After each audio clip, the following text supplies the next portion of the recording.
Hey guys, brand new podcast. It's just me, the B Man. Hey, my Netflix special, Hey Big Boy, is streaming right now on Netflix. Check it out. Hey Big Boy. I got a big plan for St. Patty or not. God damn it, my brain is fried. I have been in a loop. You want to know what's crazy?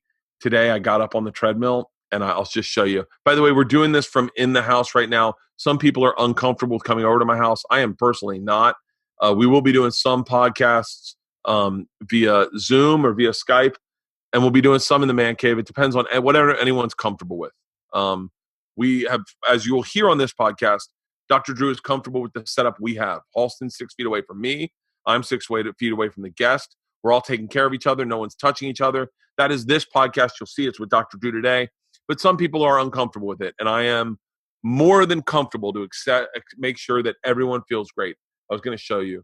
It's kind of pointless, but today I got on the treadmill with my cup of coffee, and I go, God, I feel like I'm doing the exact same thing. And I put my cup of coffee right next to the cup of coffee from yesterday. Fucking identical mugs. I mean, so anyway, this is me in the man cave, my beautiful picture behind me. And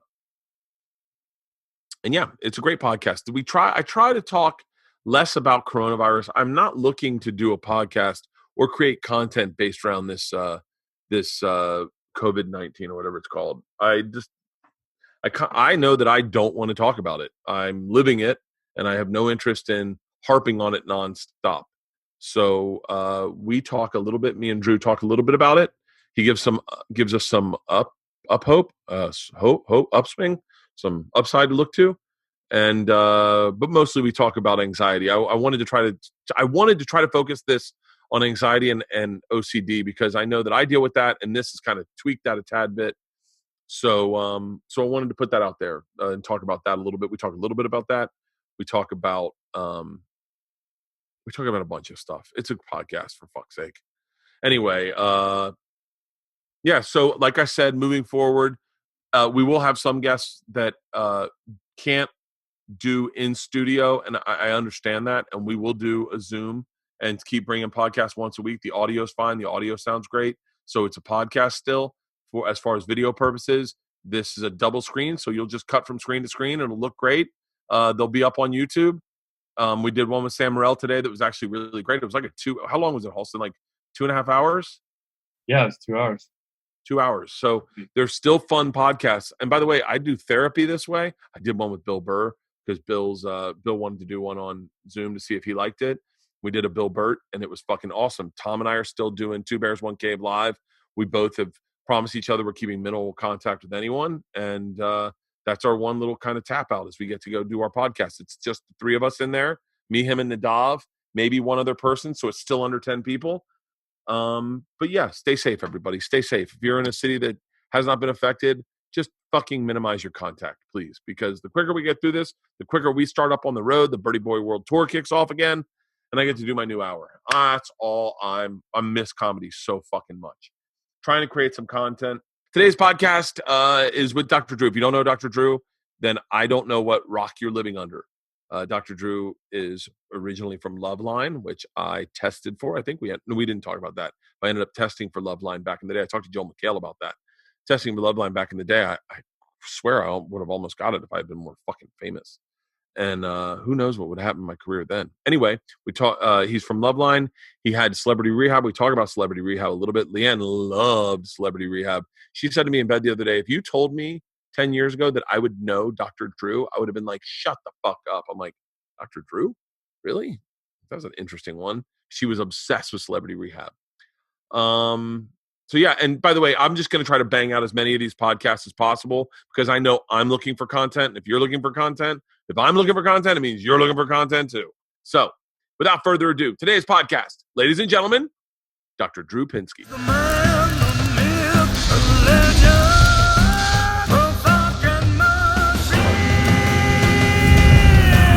How's your day look? Is it busy? It has been, but not terrible. Everything's been. Picture. You look like Tom Green, strangely, in that picture over there. You like that? You make everybody look at that now. You ready? Can I ask you? This is the weirdest question. I honestly don't. I don't want to talk about the virus. It's fucking exhausting me. Exhausting, isn't it? It's gotten to a point where it's like that's all you hear in the media. Yeah. And it's even like I'm doing a press run for the special, and all people want to go is, so how's your family doing? And I'm like, fine, fucking fine. Well, I got to say, there's been one significant benefit of this quarantine. I immediately put your special on. Hey. First evening of quarantine. I was like, I got to catch up by my friends. So, and congratulations. It was awesome. Thank you very much. Thank you. And my wife, somehow this one brought her all the way into the Bert Kreischer camp. Oh, really? You know, it's I think all the talk about Leanne, I think, got her. yeah. I think it's been odd the amount of people who've watched it as before. It would be like they'd watch it maybe 3 months from now. Yeah.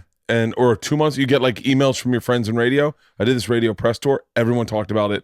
Everyone's like, oh, we watched it last night. We had nothing to do. We're at home. Yeah, it's great. Has anything changed that you know of about what's going on? I'll tell you the only thing I've heard that has given me solace. We're talking about the virus? Yeah. I'm typo blood, and they're like, they don't get it. No, that's not true. Okay. But it's tomorrow and next week are going to be where we find out where we are. Really? Yeah. And to me, it looks like we're pretty good. Really? Yeah. That's like what I expected more. I said it early in the week. I said, if we are at 20,000 or even near 20,000 by Friday, meaning this, as we record this, that's tomorrow. Yeah. I was like, that's pretty good. We're in pretty good shape. Yeah. That means the asymptomatic carrier rate is not that enormous. But that's really good. Needs another week to completely play out. Yeah. And we'll see. Because think about it. I mean, this is where we're seeing mostly the increase of the added testing. I thought we'd see a doubling, and we're not. And it's still like about 1,500, 1,000 a day. That's not we're expecting. Not the huge spike. Yeah. And so I'm very cautiously optimistic.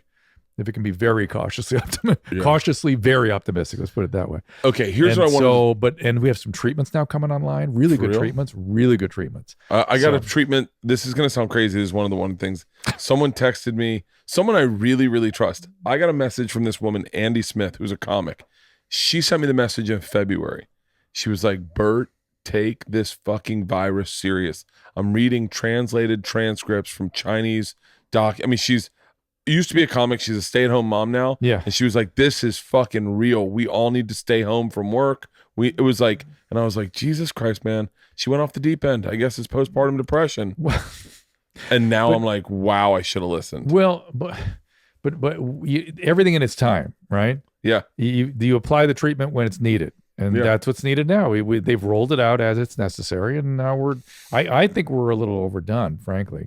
She said to get Pepsid Complete, Zantac, Prevacid. Why? The proteins in the virus and the acid. They don't like the acid in the stomach. I guess could be. There's a lot of things. There's the blood pressure medicine that might help. Which one is it? Is it losartan? Yeah, that's the class. Yes. That at first, you're happy now. This made me so happy. This is the best news I've ever gotten on this podcast. At first, they thought that was a liability because I didn't hear this. It gets in through the lining, the lung cells, right? And the system that is interrupted by losartan, the viral binding site is a protein that is involved in that system, or at least affected by that system. Yeah. And so in the setting of losartan, there's more of that on the surface of the lung. It sort of overexpresses itself. So they thought, oh my God, that means these people are going to get this. But it looks like it overexpresses it on the surface, but they can't bring it in. So that's how the virus gets in. It binds and then it's brought in. And the bringing in part seems to be less active if you're on this medicine. Really? Maybe. It's science. It's being done. Well, I mean, things are changing every hour, right? So just text me. If you find anything different about losartan, I will get off fucking blood. That's the number one thing this whole experience has given me is some sort of perspective on vulnerability. Yeah. Number one's blood pressure. Like I've been eating amazing since this went down, and I've not been drinking, and I've been working out. I've not been drinking because my fucking anxiety is like through the goddamn roof. You mentioned that. And I wanted to talk to you about anxiety, OCD, about I understand now the financial stresses. Like I don't think I got it at first because I was like, we're covered. Did everybody's under? Everyone's upset. Everyone's under financial stresses. Everybody. Like you look at people and you can see it in their eyes. Like their eyes are tired. It's a weird like wartime capitulation. like it reminds me of seeing the old women walking around the rubble and after a bombing. It's like, well, we just got to go about our business and get things taken care of. What are we going to do? This is what we do. We're just going to keep going. It's crazy. Isn't it crazy? Yeah. And like friends talking about the World War II footage of like the German women walking in the rubble, like picking up stones and trying to clear things out. We just keep going on. We keep moving. And it's the reason, like, I go, thank God for entertainment. Yeah. Yeah. I don't know what's going to happen with tours in the fall. I think we'll be back by then. You think so? I do. And I think when we come back, I think people will be so happy to be back. And I think we're going to flood the marketplace with money. And I think people will talk to each other. Well, the government is doing that, right? They're putting tons of gunpowder out right now that if it turns, it could go good. I'm really pleased the way the government's responding. I've never been so happy with my government. Garcetti, the way he's preparing hospital beds, and he's doing an amazing job. This is yesterday. Really? I'm not Garcetti. I'm sorry, Newsom. And what he and Garcetti are doing for the homeless. Been asking for it for 3 years, and they're doing it. They're starting because this could decimate the homeless. And if it decimates them, but trust me, it gets out into everybody else. Bad. That will be a catastrophe. Really? And they're taking that very seriously. Why so? Why? How come? Why so? It's some of this virus is transmitted, we think, through aerosol, right? And if you have a huge concentration of people who are all sick, I don't know how you avoid just transmission. This big, like it's just like a transmission bloom. Oh, wow. You know, we don't even know really how that would work. I mean, some people think it's person to person, like you have to sort of spit on the person essentially. But there's evidence came out yesterday that suggests there's aerosols that can stick around for a couple of hours. So, Jesus. yeah, I know. It's all kinds of stuff. And this isn't worst case scenario. The worst case scenario is everything you read in the press, and that drives me fucking crazy. That's what I'm upset about all the time. So where are you getting your news? Like how do you medical literature. Really? Well, physicians talk amongst themselves, right? A lot.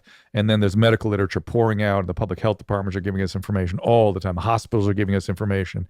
So this stuff being circulated constantly amongst doctors. And so that's where you get your information. Then you turn on CNN or Fox News and you're like, what the fuck? Well, I turn on like CNN and they go, cases are soaring. I thought, stop it. Don't do that. And then de Blasio goes, we will need you to, what do they call it? Shelter in place. Yeah. Shelter in place. That's an active shooter direction. You shelter in place was an active shooter. You barricade yourself in a room. Yeah. Don't use language like that. And I made a big deal about that a couple of nights ago. And Garcetti acknowledged it and adjusted his language. I thought, thank you, sir. Thank you. Let's go. We got it going here. So how does that work? This is I want to get, we'll obviously touch back and forth about certain aspects of the virus, I'm sure, but I want to talk about. And then I'm getting shit because I'm getting endless shit. The New York Times put a hit piece out on me because I had the temerity to say that the press is causing a problem. I've been saying it for 5 weeks. I could see where they were going with this. I could see they were going to cause a panic. Yeah. Here we are, Bert. Oh, it's a fucking panic. And that's what we're complaining about. So we feel bad about it. We're in the middle of a panic and it's affecting us, even though I knew it was coming. I just kept saying, just listen to Anthony Fauci, the little guy with the glasses. Yeah. Been around him since the AIDS epidemic. He's amazing. I mean, just guy knows what he's doing. Just listen to him. We'll be fine. That's all I kept saying. Do what he tells you. You'll be fine. Don't have to do more. Just do what he tells you. But we're doing way more. And then the press is just, everything is like breathlessly running. I got to tell you about somebody that died who's 35. Yeah, we know young people die. It's horrible. Yeah. It's horrible. Don't clobber people with this. Let them, we got to stay with this for a couple of weeks without losing our minds. Yeah. And what I'm so upset have about you seen it, those I'm kids? like, I want to cry for some reason. I'm like really upset. It doesn't seem fair. It's not right. What does that sound? It's a chicken. Thank God we got chickens. Okay. Yeah. We got 3 chickens and now we got eggs this whole time. So everyone's been freaking out. Smart. I wish they made toilet paper.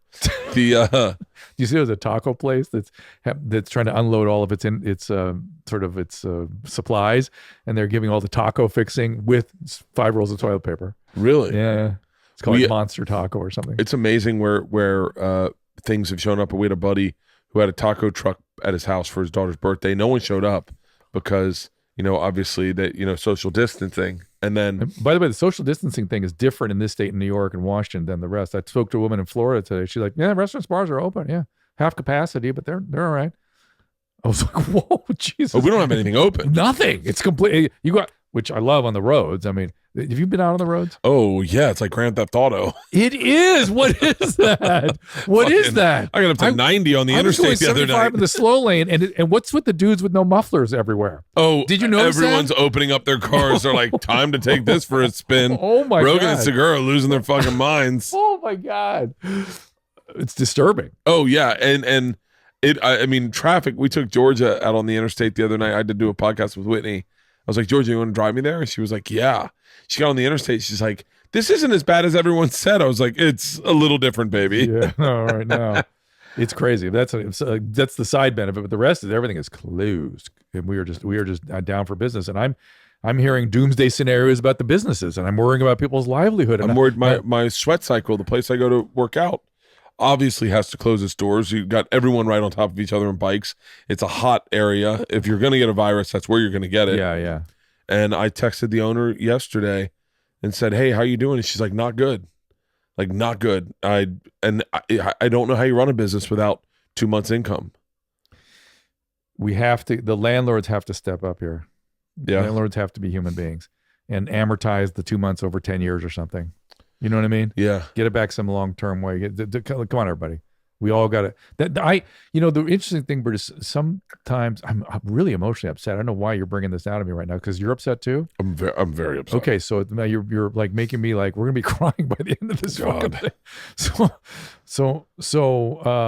But there's whenever there's crises, there's evolution. Like we're evolving fast. Like I said, I was happy the way the government is stepping up and giving people money and, backing up businesses and infusing with cash. And then I've got the state government making plans for hospital beds and doing what they're supposed to do. And Garcetti's dealing with the homeless. I mean, I'm really, really pleased. Yeah. And they're doing it. We're evolving and we're learning how to deal with, all kinds of things and maybe change our values and maybe change what we think is important, right? I mean, I feel like we'll come through this changed. I feel like there's going to be a positive. I wonder if it's going to reintroduce people speaking to each other. Yes, I think I've heard that more than a couple of places, off social media into flesh. Because we'll be done with social media after this little run. I hope so. After this little run, I'm on social media non-fucking stop right now. It's so toxic. And I either need a new app or I just got to get off my phone. I'm looking for something. I feel like we're going to go back to the time where you leave your phone at home and you go to the bar and you hang out and you talk to someone and you go, aren't we hungry for that now? Oh my God. Yeah. I'm so done with my wife. Fucking so done with her because she's got all the fucking answers. So like when I start getting in my thing and oh no, she's like, and I'm like, there's no way to explain. One of the things I wanted to talk to you about was anxiety and OCD. Yeah. This triggers it in anyone with a susceptibility to it. And, I've got a pretty good dusting of it myself. No. Oh, we never talked about this? No. Oh, yeah. I'm formally generalized anxiety disorder. I had panic attacks, disabling when I was 19. And I have that kind of anxiety that crosses over with OCD. You got a bigger dose. So can you explain that to someone listening? So I think there's a lot of people on this podcast going like, wait, hold on. Because I didn't know I had anxiety for the majority of my life. I just thought I was broken or I was crazy. And then one day someone explained it and I went, oh, that's what I got. And then I took a Xanax and I went, oh, that went away totally. Like, hold on. I remember my dad, the first time my dad took a Xanax, he goes, is this how normal people feel? Right. I had the experience once when I was getting prepped for a surgery and I was given Versed. I went, oh, that's what it's like to be awake and not anxious. Yeah. It's like, whoa, that's an interesting experience. So what do you mean when you say your anxiety crosses into OCD? Because I know that mine does. So OCD and anxiety have common biologies and common genetics. And some people that have a lot of anxiety will also have OCD as part of that. It's just part of the biology of the operation. Really? It's in a way I think about anxiety. It's like a circuit that recurs, and OCD is very much that kind of thing, right? I chew the same thought over in circles. Right. And anxiety is the same feeling over and over. It's fear and catastrophe. And I knew early, essentially anxiety is fear without an object, essentially. But it's a little more gnawing, uncomfortable feeling than that. It's like a gnawing, it's like an uneasiness and a general angst of like, this isn't going to go well. Something's going to happen. When's the shoe going to drop? And it can be you can literally have tremor. You can be shaking. You're sort of in a flight or fight response, even though you don't even know it. I'll tell you a perfect example of and I have something that I can't figure out. This is what happens with my anxiety is this is the example I've given before, but I'm tired of this example because it doesn't make sense to people. But this is the example is one time my roommate Blair, I live with these guys, Blair and Jimmy and Hutch. Hutch and I live upstairs. Blair and Jimmy live downstairs. Florida? Blair, in Tallahassee. Blair and Jimmy shared a room, and then one day they said, "Hey, nobody named Hutch is living in Los Angeles." No. Blair goes, "Hey man, you didn't go through my sock drawer by any chance, did you?" And I went, "No." And he goes, "Because we're missing like $750." I immediately, in a hypochondriac way, this sounds really crazy, but I felt like I did it, even though I knew I didn't do it. I knew I didn't do it. You're prone to guilt. What's that? You're prone to guilt. I'm prone to guilt. And so I immediately felt like I did it. I did it, but I didn't do it. And then I kept behaving like I did it. Now I'm like overcompensating to let them know I didn't do it. And now I look guilty. And it wasn't until like a year later, and I was like, "Hey man, I got to say this to you. You know, I did not steal that." And when like I was separated from it, I was like, "I did not steal that money." And he goes, "Oh, I knew you didn't steal it." And what's interesting about that for me is I can't, when you told as you tell the story, I think, well, that's Bert's psychology. And then I went, wait a minute. I have a fear of being accused of a crime I didn't commit. That's like to be like in front of and just be accused of something. That to me is like horror. Yeah. And I would walk myself into it like I committed it. Yeah. I would come out and they'd be like, "Well, there's no way." I wouldn't know how to pretend how to be without looking guilty. I wouldn't know how to act. Yeah. One time Leanne found a pair of jeans in my bag and in our laundry, and she goes, "Whose are these?" Now, I swear to you, all my children, I've never cheated on my wife. Everyone knows that I'm very faithful. But listen, part of the reason that I know that to be true, and I can guarantee it's true, is that being so guilt aversive, you won't do things that make you feel guilty. That's one of the nice things about having guilt. You're so aversive to guilt. Like, I'm not going to do that because I'd feel guilty. Yeah. I don't want to feel guilty. And so I get the feeling I couldn't live with myself. Oh, that's the feeling. I couldn't live with myself. That's the reason I don't cheat on her is because I couldn't live with myself. Yeah, that's. Yeah. And so I said to her, I started laughing. I said, "I don't know whose they are," and she went, "Bert, I just found them in your bag." And I go, I really don't know. And I couldn't stop laughing. And I go, and now it looks like I'm busted. Yeah. And I'm like, I swear to God. And I'm still laughing. And she's like, I go, maybe they're Lonnie's. Lonnie's the girl I worked with. She goes, "Why would Lonnie's jeans be in your pants?" And I go, and now I'm like, maybe they're Lonnie's. Was Lonnie in your bedroom? Why would she take off her jeans in your bedroom? It got so bad. And her friend, Julie, was like, "He's a cheater. Fucking leave him. He's a cheater." Right then? Right then. Oh my God. So then Leanne looks at the jeans, tries them on, and she goes, "They're actually cute jeans. Fuck her. Whoever's jeans they are, I'm wearing them."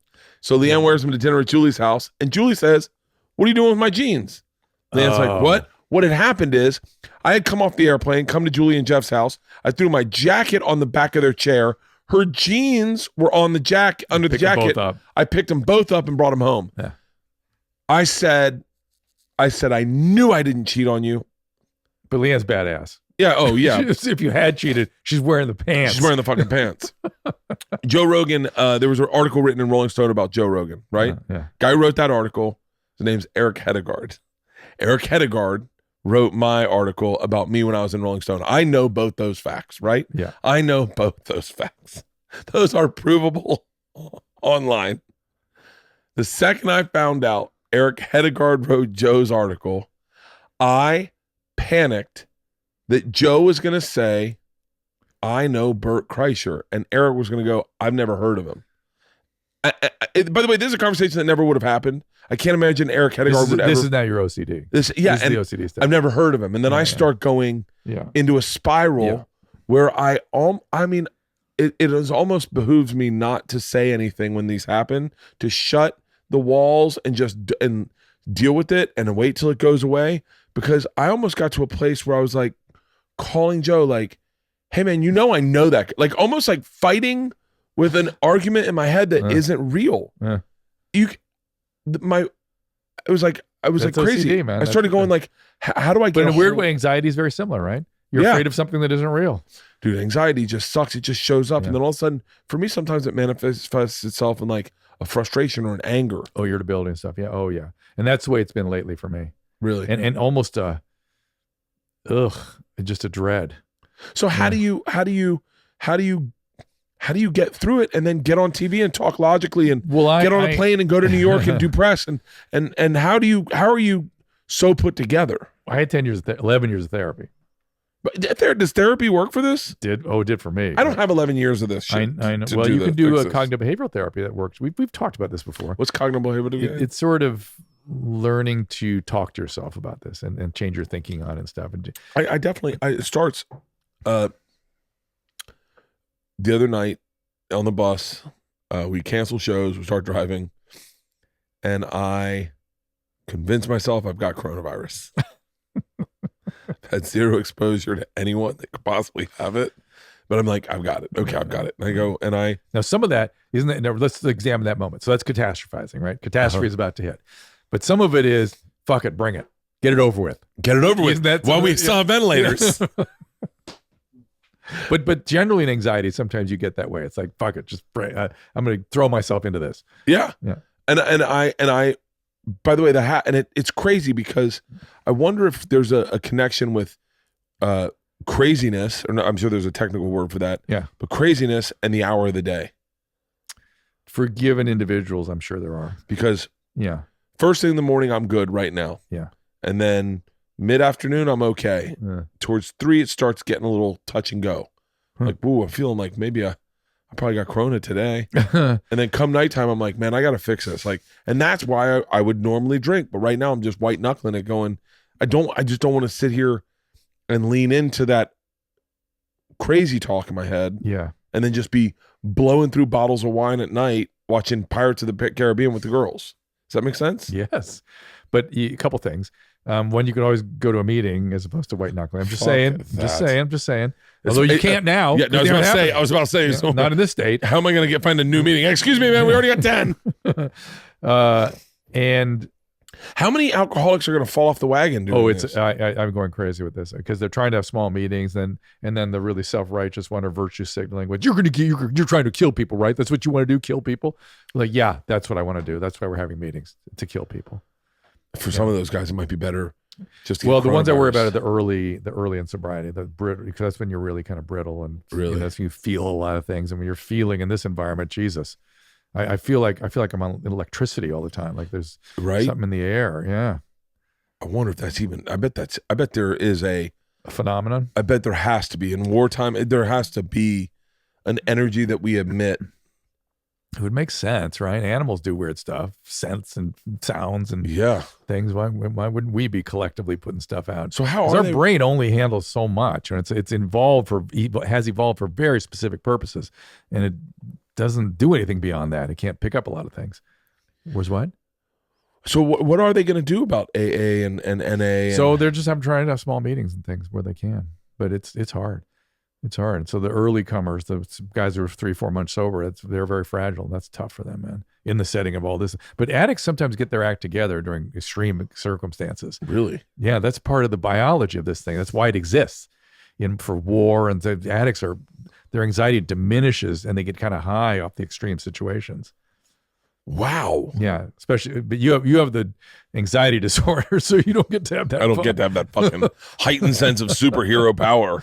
Yeah, think about alcoholic addicts make great shortstops, race car drivers, fighter pilots. That's really why the gene persists. Really? Yeah. So wait, explain more about that because I have never heard that. Yeah. That this is a gene that's been around forever in the human population. It's caused horrible disease in peacetime, and yet it still persists. And I started thinking about that. Oh my God, all the alcoholic addicts, they're all extreme sports performers, extreme circumstance. And I used to go to groups of addicts and I go, hey, if a bunch of Huns came over the hill here, what do you guys want to do? And they'd all go, I'm grabbing a chair and I'm running at those guys. I'm like, that is so contrary to my instinct. I can't even believe you said that. And they always say it, like 90% say it. Really? And I'll like, what if a bomb went off over in the parking lot? Go check it out. A bomb just exploded. Your thing is you're going into the to go check it out. That's why I walk away, because I go, that bomb's only to lure us in to blow up another or whatever. I don't know how many bombs are over there. Get me the hell out of here. So is an alcoholic the same as a coke addict? Generally similar genetics. And a heroin addict versus a pill addict similar. I mean, why people end up with their drug of choice is sort of a complicated thing. Really? Yeah. So like you see guys who are like, no, coke is my thing, I can have a beer. That's wrong. Generally what you'll see is alcoholism in their family. That's really generally what you see, yeah. No matter what the drug of choice was. And is eating disorder close to alcoholism? It's trauma. Eating disorder is associated with trauma, and trauma really blossoms addiction. Because the genetics doesn't necessarily guarantee the disease, but if you have trauma, then it's on pretty much. And define the smallest bit of trauma versus the biggest bit of trauma. My dad wasn't around very much. Okay, that was me. My parents used to fight. Okay, the real trauma is grandpa sexually abused me, and then dad beat me with a axe, and then my parents abandoned me during the day. Oh Jesus! Yeah. Well, my wife's here a lot. I just travel a lot for fucking stand up, for Christ's sake. You worrying about your kids? Yeah. Well, it's like you're reenacting the past. Yeah, my dad wasn't around ever. That's what I'm saying. He was always working. Look at you. Yeah. But there are guys that go but there are guys that are worse. How much were you around your kids when they were they're letting me have it now brutally. Really? Brutally. They're 27 and it's a constant. Well, you weren't around. I was like, okay. Yeah, I was fucking paying bills. I was taking care of sick people, man. I was working. Oh, listen to you. You get to take. Well, by the way, my kids have started giving me notes. Here, you got some ideas for you here, Pops. Yeah. And a lot of it has been like, hey, our generation, we are socially conscious. We are into society. That's all we worry about. Stuff. I go, and I sort of was back on my heels, like, okay, good, like great. And then I thought, wait a fucking minute. And when I was your age, I was up to my eyeballs in AIDS patients. I was working for $18,000 a year, 17 hours a day, deeply involved in this infectious disease outbreak for years. And then I took care of drug addicts after that. What exactly are you doing? Yeah. And I had this conversation today. I went, hey, I put my name at the hospital because they were complaining. I thought we'd have more family time because during this outbreak, you're so busy. And I went, guess what? I put my name in at the hospital. If they need me, I'm going in. I'm going to take care of these people. It's time to step up. That's social consciousness. That's responsibility. And guess what? You won't see me because I'm going to quarantine myself at the other side of the house for 3 weeks because I may be infectious. Yeah. It's time. This is where social consciousness really comes in. Yeah. You step up, you do what you have to do, you take the risks necessary to help. That's it. Don't tell me about global warming right now. Go do what you got to do to be a contributor. So that's my new thing. God, I wish I had that.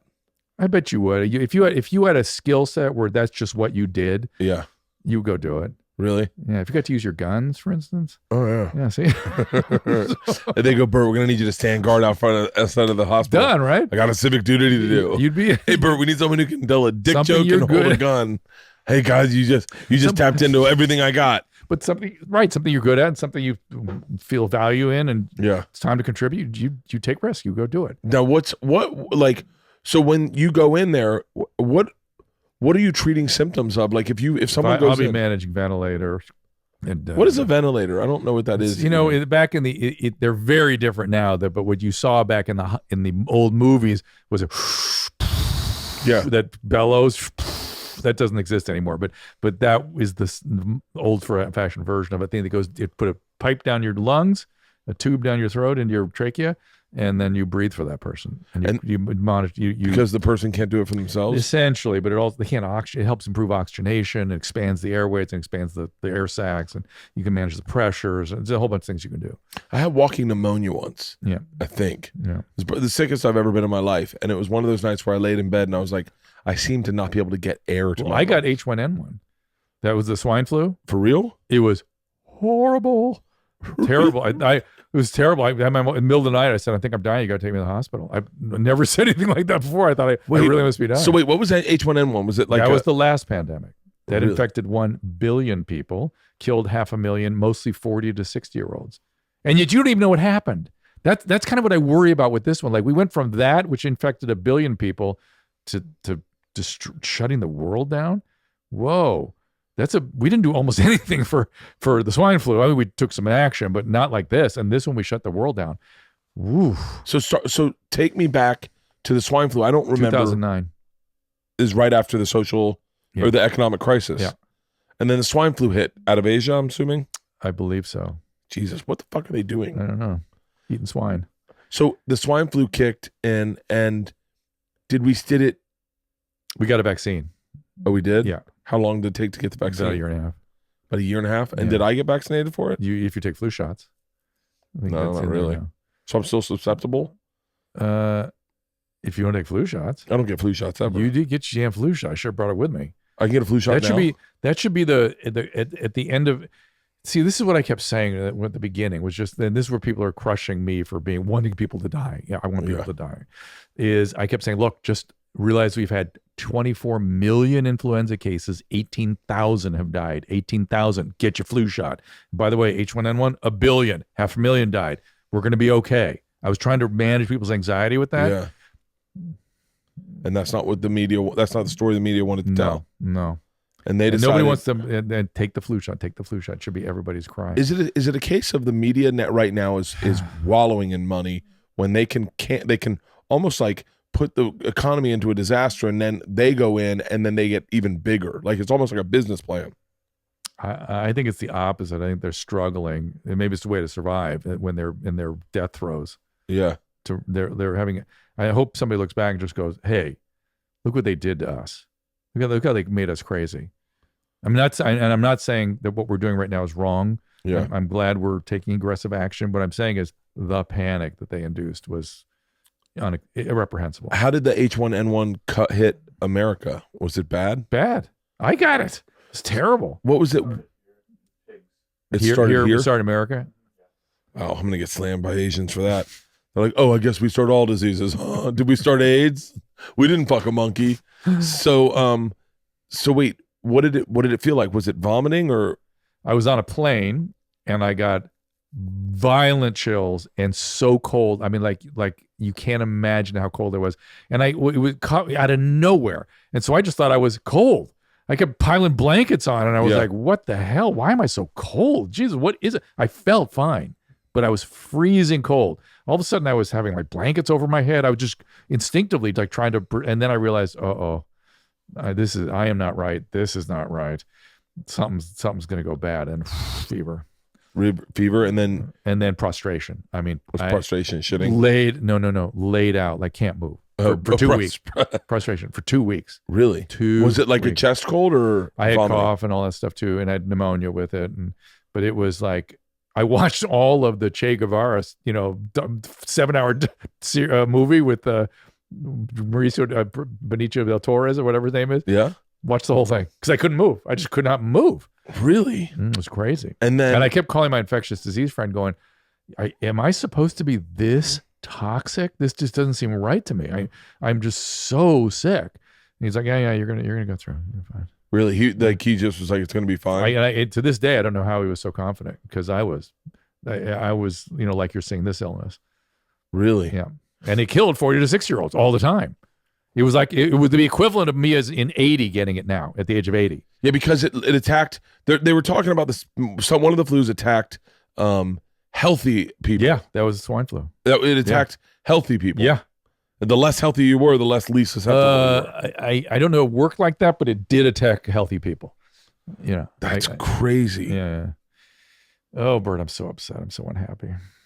And anxiety, when it's this kind of anxiety, it's grinding anxiety, then it starts to cause depression, right? Then you start to feel depressed. Yeah. Oh God. Yeah. I never thought I had depression, and then I was like, oh, that's just that feeling. Does that make sense? Yeah. I get depressed if I'm not super active. Really? If I don't have purpose all the time, I get very depressed.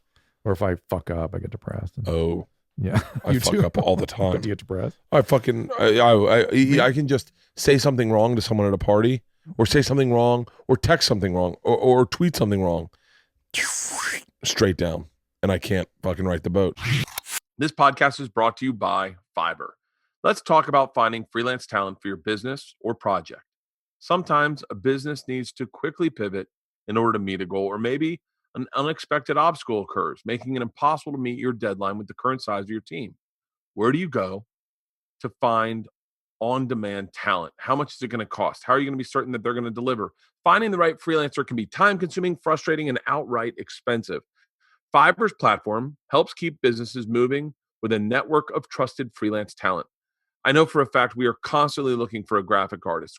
And if you put it online, you get flooded with a bunch of people that then give you great product and then want to hemorrhage you for money and go, oh, I want more money. I want to own the rights. No. Whether you're launching your first business, scaling your current business, or just looking for extra support to complete a project, Fiverr is here to help you evolve, adapt, and grow. Fiverr connects businesses with freelancers who offer hundreds of digital services, including graphic design, copywriting, web programming, film editing, and much, much more. Find what you're looking for instantly. Search by service, deadline, review, price, and more. You know exactly what you're paying for up front. That is so important.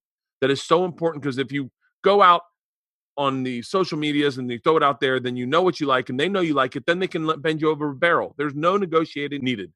24/7 customer service, quality talent you can count on. Sellers have worked with some of the most influential brands in the world, and finding the right talent for your project has now never been easier. You can review sellers' ratings, buyer feedback, and select the right freelancer based on your budget. Check out Fiverr.com today and receive 10% off your first order by using my code, Bertcast.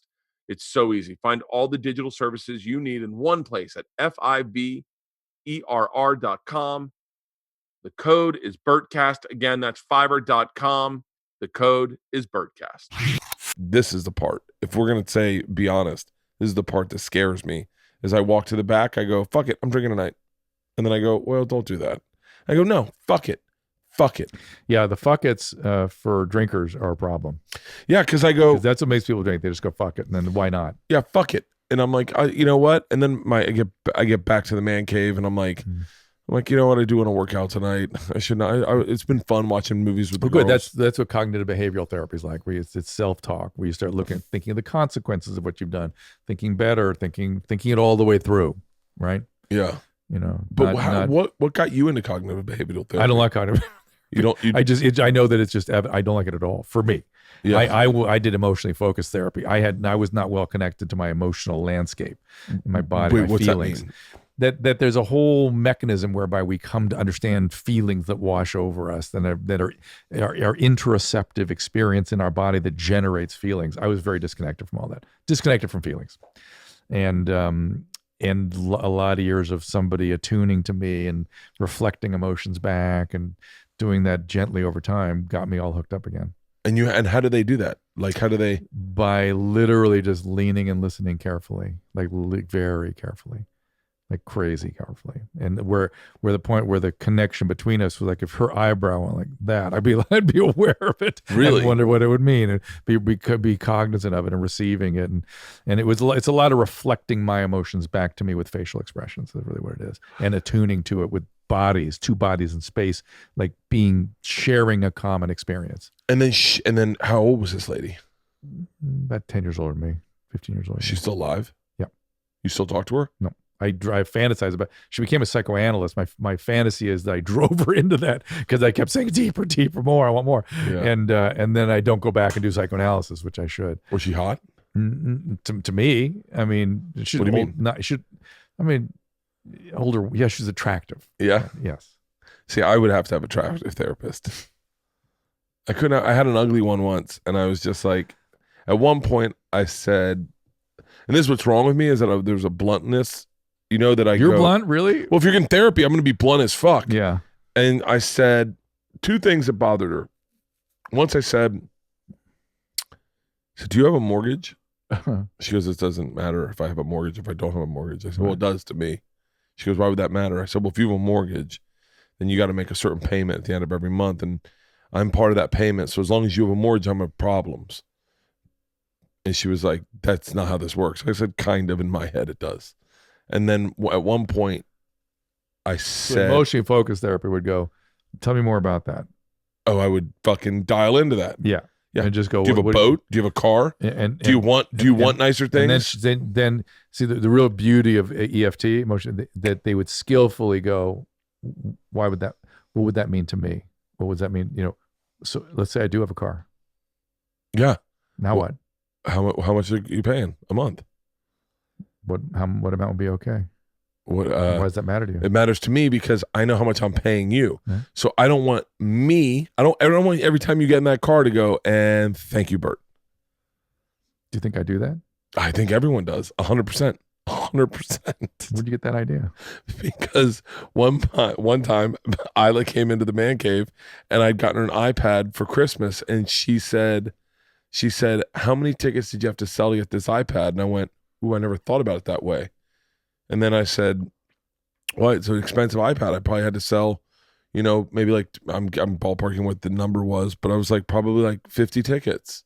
And she was like, wow, and how much was your ticket price? And I was like, I don't know, like $20. And she went, so 50 people had to work 20 hours a day, or work a full day of work for me to get this iPad. And I went, wow, you are making it super complicated. But that is how my brain works. And so then when I look at my therapist, I go, imagine if the therapist wants to go on vacation. I think we should double up therapy. Like, that's the way my brain works. That's what I would do probably. And so that must make it difficult to trust that. Oh, I didn't trust my therapist at all. Okay. And then I told her, one time I said something to the effect of, I was more attractive than she was. And she was like, I don't understand what that has to do with anything. And I was like, well, it's like, if I was a therapist and I had a fucking model come in, I'd be really excited for that therapy. And I never want her to stop going to therapy. I'd be like, I hope she shows up. I'm looking forward to that one. And she was like, that's not how it works. I go, no, it is. Like, you're not unhuman. You're not unhuman, but you have to disconnect from all that stuff. You can. Can you though? Yeah. You can't. It's not gone, but you have to use it as part of the process, right? Like, oh, that's an attractive person who's having some stuff. We got to get to that. What draws you into a patient? Like, what draws you to a patient? Like, where do you see a patient, like, where you go almost in, like, because I'm thinking very very shallowly, but like, well, one of the, I know what you're asking, but one of the interesting things that used to happen in the unit is each of us had personality types and disorders that we liked us, or we related to best. Like all the borderlines, the people with the borderline personality disorder, I worked very well with them, and they were constantly. What's borderline personality disorder? It's a disorder of incomplete identity and a lot of mood lability. And is there anyone that I saw on Celebrity Rehab that you could go, oh, that's a typical? There was a lot of borderline stuff going on. Oh, you can't just say their names. No, but there was a lot of borderline stuff going on. Emotional chaos and volatility and abandonment fears all the time and stuff. And I'd work very well with them. I feel bad for them. I have a lot of empathy for them. It's very hard for people to empathize with them because they can be so miserable, so difficult to be around. Yeah, the people that make you feel terrible to be around. I just see it as them struggling, and I can kind of. I had a nurse, Sasha, the nurse we had in Celebrity Rehab. Yeah. Accent. She loved sociopaths. She'd always go, oh my God, I love him. He's so entertaining. We'd all go, oh Christ, sociopath. Really? And it was never wrong. Never wrong. And the doctor I worked with liked bipolar patients, and they liked him. It's weird how we just sort of fit with different kinds of pathologies. But you wouldn't exclude people with other pathologies. You just fit better, more easily with stuff that for some people it might be difficult. Like a lot of people won't treat borderlines. Can't stand it. Really? It drives them crazy. But you just clicked with them. I'm fine with it. I have to have help because they're difficult. I have to have a unified front of people to help me. How do you identify someone with a borderline personality disorder? Give me some things where you go, the kind of person that goes, give me an example, like a working example where I can go, oh, I know that guy. It's usually women, though there are male borderlines. Really? Yeah. And, like people that have trauma, women that have trauma, they tend to use sexuality as a way of manipulating people, the borderlines often. And so strippers and porn stars and those things are often like, and think those with a lot of emotional volatility, that's probably that category. Really? Yeah. Oh, don't say that out loud. Yeah. Leanne? No, not Leanne. I'd say no, for sure Leanne is not. I guarantee you. But Leanne, I think Leanne has always claimed allegedly that her mom may allegedly. Oh, we talked about that. Yeah.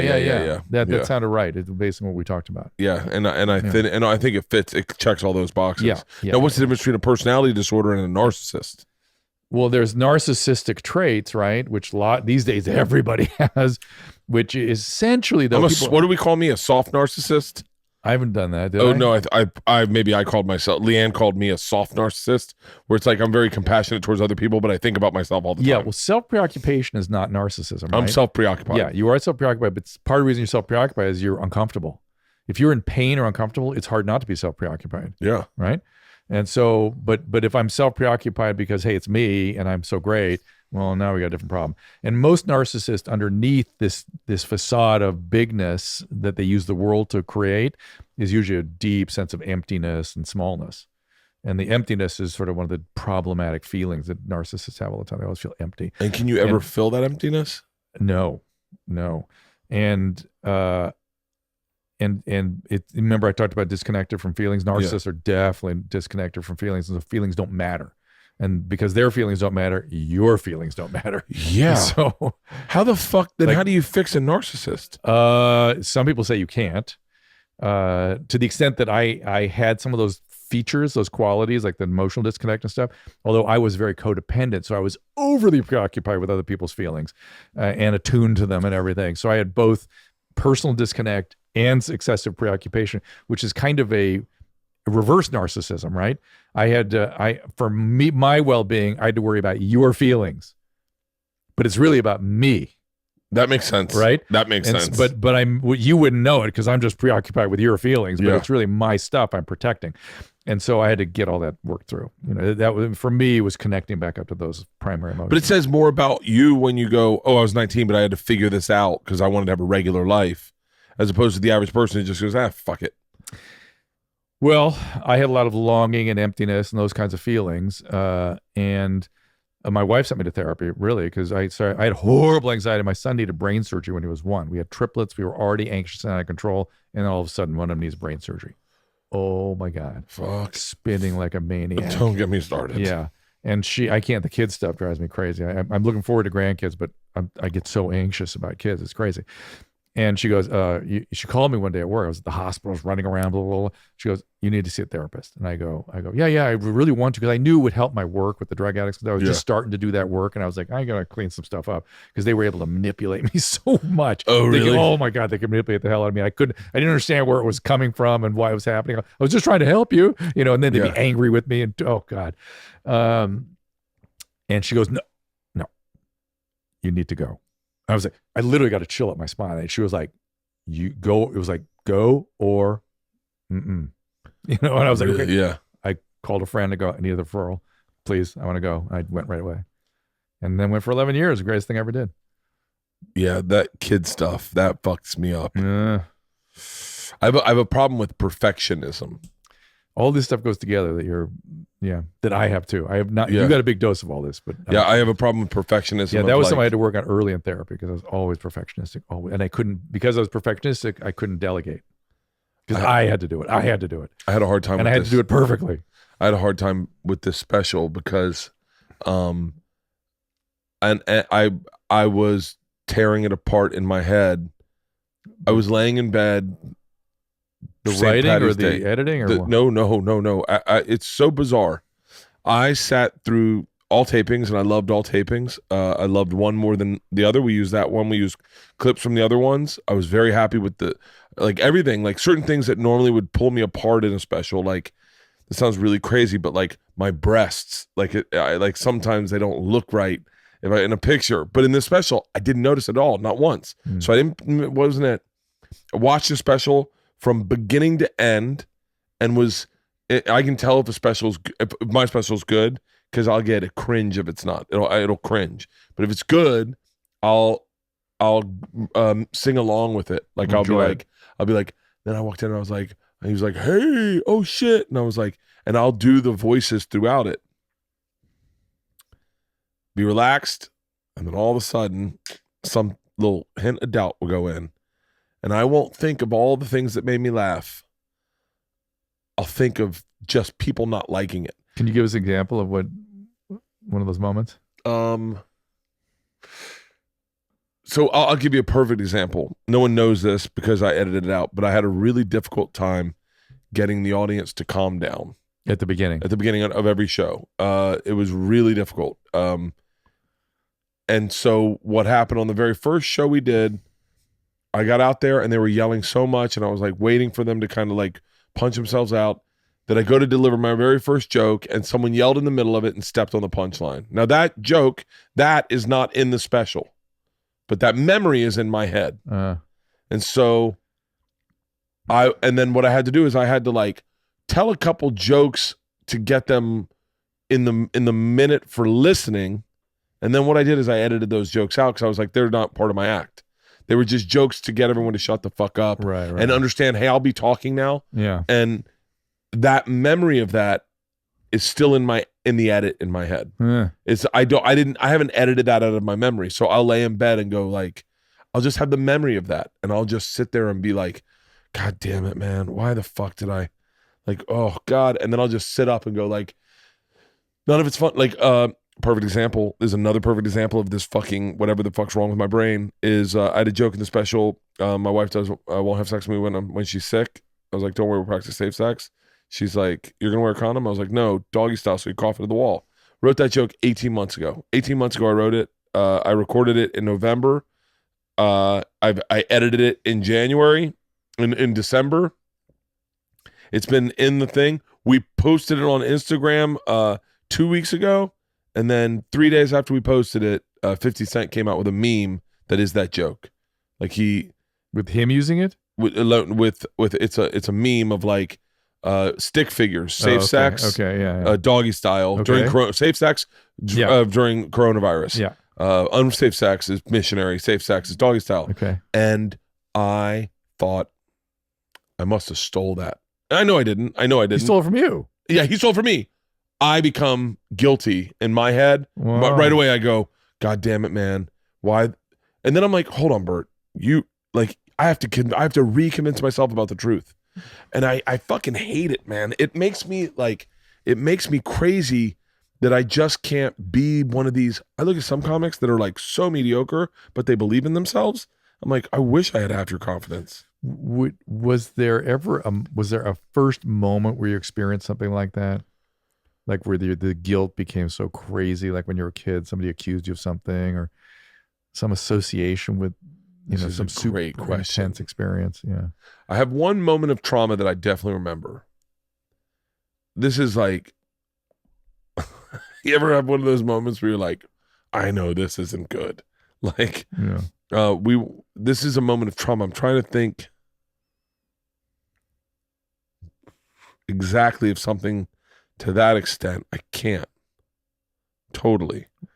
I remember we were all at our lake. We had a lake house. We lived on a lake, and the Suarez's were over, and we heard people on the other side of the lake, and me and Gilda Suarez and Chris Suarez said, let's get in the lake and go see it's kids partying. Let's go watch.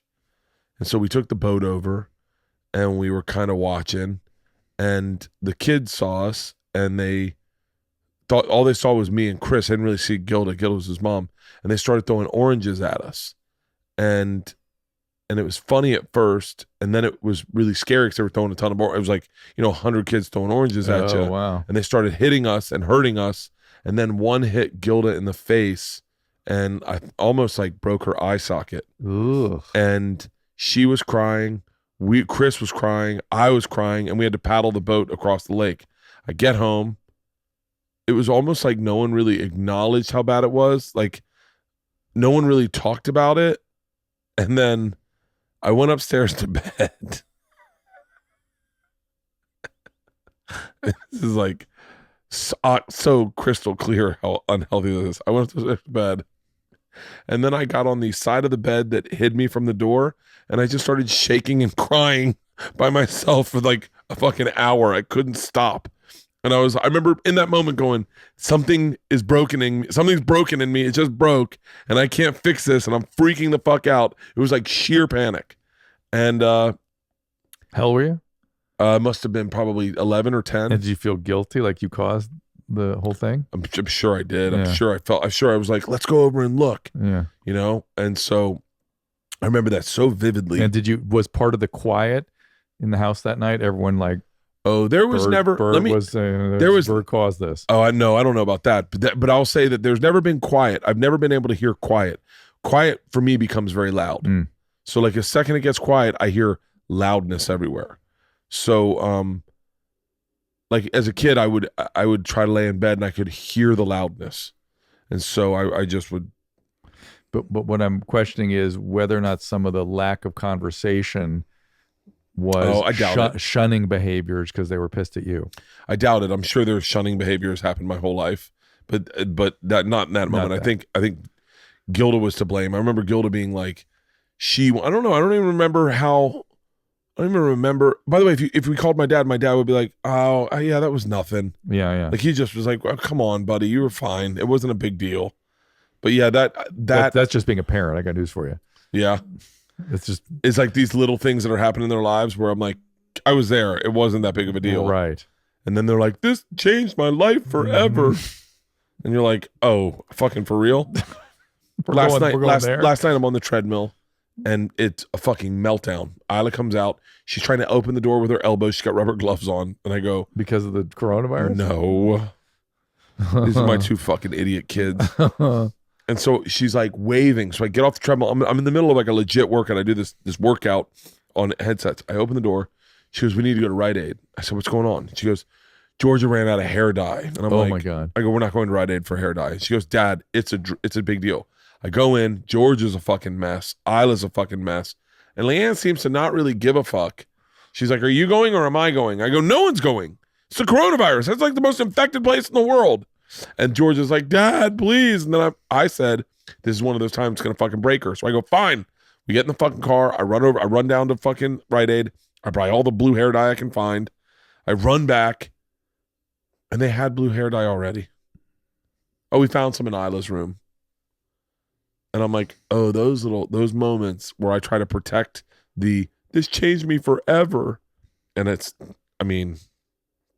would your kids say that they have them?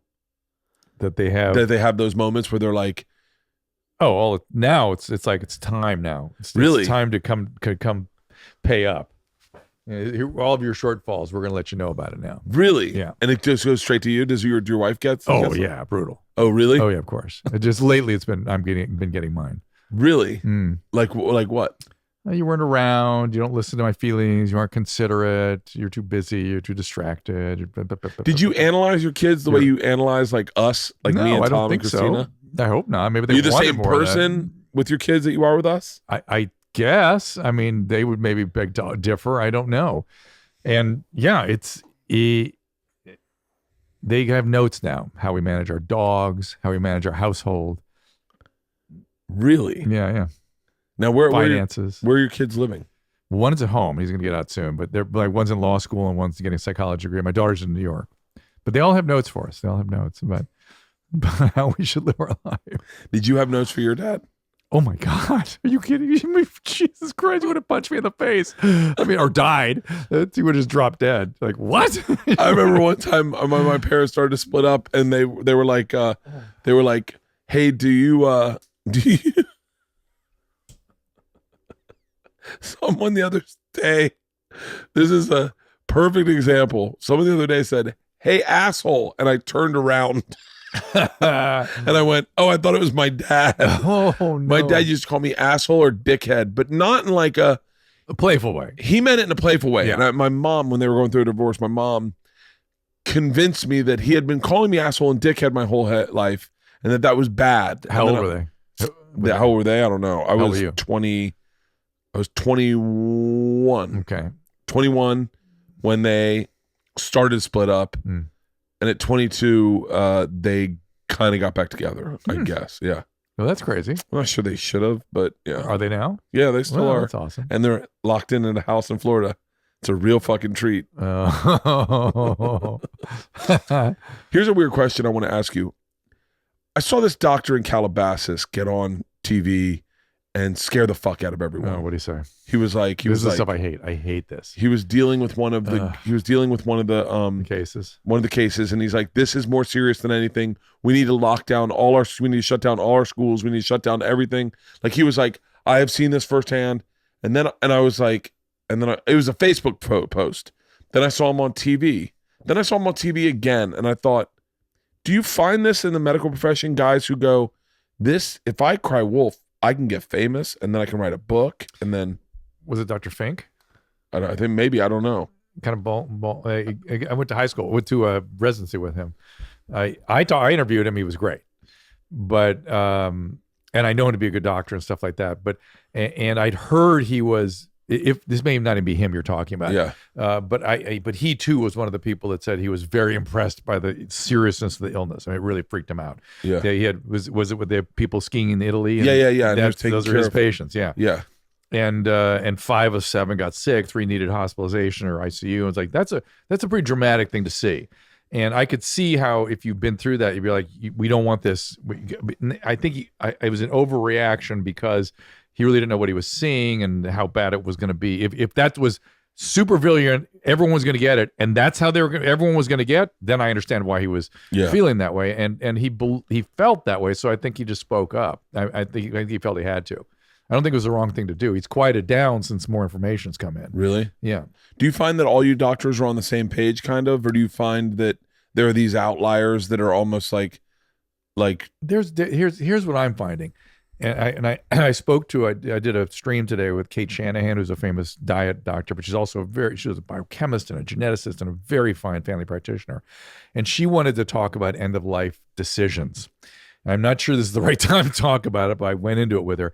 And doctors talk about, we share and we constantly are challenging each other and, trying to think through best practices. And she was saying, like, if somebody's 85, shouldn't we be talking to them? What do they want us to do? They want to be on a ventilator? Do they want to go through all this and not just assume we have to throw all this medical technology at them?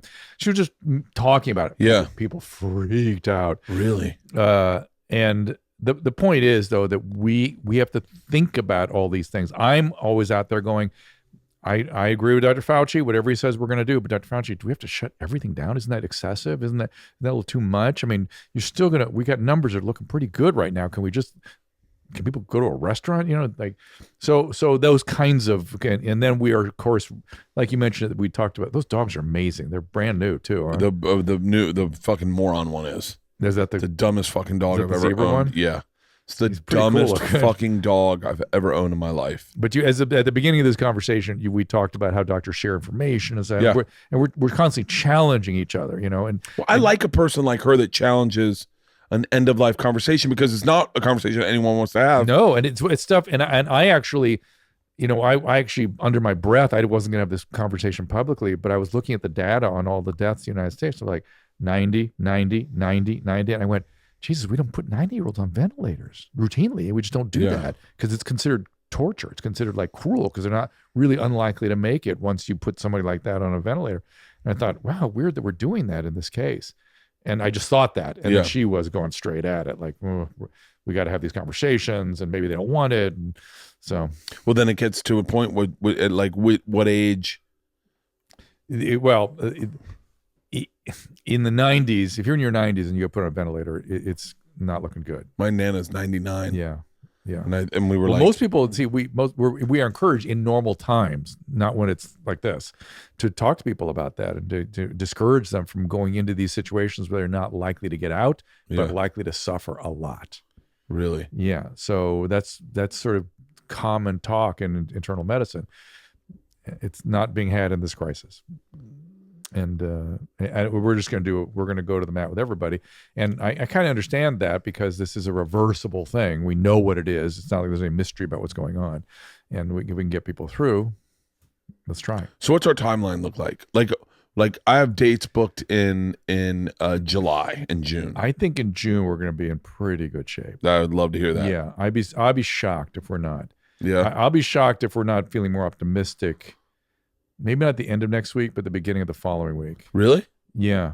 I would love that. Like I would like somebody, because then we're going to have a lot of data points and somebody can really kind of tell us where we are and a little more what to expect. What's the news network that we should listen to first? Or better yet, what's the medical website we can CDC, read? Centers for Disease Control. That's Really? it, period. Just listen to what they tell you. CDC? CDC. Yeah. They have a CDC app? Sure. Oh, Jesus. Bert will be on it all the fucking time. Why'd you bring that up? So, fucking Ronnie Chang posted the Bing app. what's that? No, what is that? I'm sorry. I got It's okay. dry eye syndrome. It was showing where cases and were. Oh, well, there's a Hopkins map. The map, that red map. Yeah. It shows where the cases are. Yeah. I just was tracking it to make sure I wasn't the one bringing it across the country. Because here I am, low sartan and zero blood and zero blood. I mean, I'm fucking. Positive. I'm fucking. I'm gonna go out and lick some windows. It's really funny. Yeah, it's So will you please let me know if losartan turns out? Yes, of course I will. Because I will fucking. If it turns out, it's not going to be like so good that you're going to be able to get the virus and be okay. No. You might not get the complications and that sort of thing. Yeah, I don't. I mean, it's the crazy part is like Tom and I were talking today, and he was like, his Ari was freaking out, and he's like, "So are we just going to stop doing podcasts?" I was like, "No." I was like, if I'm not mistaken, the rules in place by the government are stay in groups of 10 or less, and 3 to 6 feet apart. Yeah, and we're right now practicing social distancing. Yeah, this is social. We came in. Both you and your wife stayed a certain distance away from me. And yeah, that's it. And that's how it works. If we need more, he will tell us. Just listen to that guy. He knows what he's doing. Fauci. Yeah. Where do you go to school? I don't know. I think I would love if you said Ohio State. I don't know. I've been working around him since the AIDS epidemic, and yeah, he's very good. Can I tell you this is something I've brought up. I hung out with someone at the CDC one time. What? Yeah, it's kind of weird. They came from Atlanta. They came to my one of my shows, and I said something about. I made a joke on stage about AIDS, and I forget the joke, but I came off stage and he said, "I love that AIDS joke," and I said, "Really?" And he said, "Yeah." Whatever it was, I'm sure it was a meathead joke. And then he said, I said, "Do you get a lot of cases of like straight white dudes with AIDS?" And he was like, "You know what we call a straight white man with AIDS?" And I said, "What?" And he goes, "A liar." Gay, yeah. And I said, "Really?" And he goes, "Yeah, it's not or on the DL." Yeah, he goes, "It's not how you get it." Yeah. And I went, "Really?" He goes, "Yeah." And I said, I was assuming when I entered high school, I remember well, listen. So I was part of all that, and so was Dr. Fauci. Yeah. And we were afraid we were going to have 10 million deaths. And we ended up with 175,000. And when we were at about where we are now in this epidemic, in the AIDS epidemic, we were ringing the bell of disaster. Really? To try to get the thing turned around. We felt like we were justified. It's why I got on the radio. It's what motivated me to get on the radio in the first place. Really? Try to talk to young people. No, I was talking to young people. I was like, got to talk to them. And you're talking about sex. It's sex and condoms. And no one was talking about that to no one. And they didn't even know, the kids didn't know what AIDS was.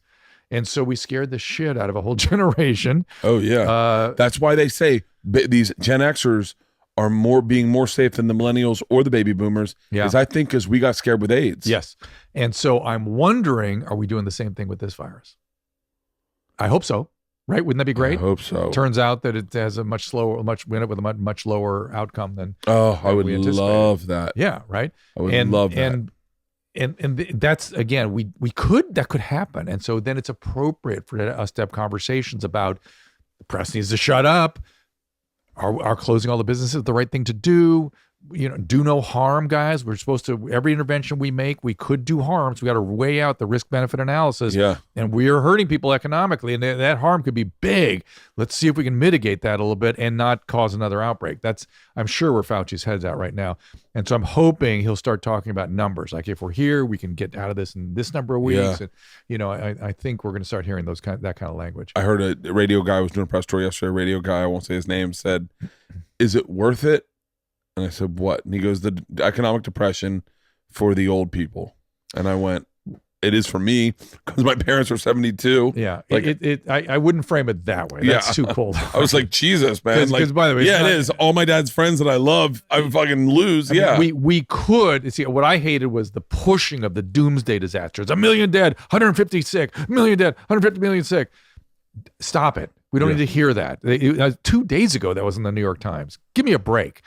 And especially that none of those models took into account any change in behavior. Obviously, we're changing things dramatically, so it's going to change very much how this thing plays out. And I may never shake hands again. But I know we don't have the Vulcan. I don't mind the elbow tap at all. I don't either. I kind of miss handshakes. I got a couple of them in just before we really started social distancing. I was like, I miss that. I had a couple shirtless pictures with dudes right before it ended. But we're also all over the place here. I'm losing my train of thought. What we were talking about. Austin, do you remember? Social distancing, and you were saying just before that we were talking about the AIDS epidemic and the numbers and where we're going to be in a couple of and weeks, where we're going to be in a couple of weeks and the cold-heartedness is what I wanted to get at. You can say, have we caused too much harm without saying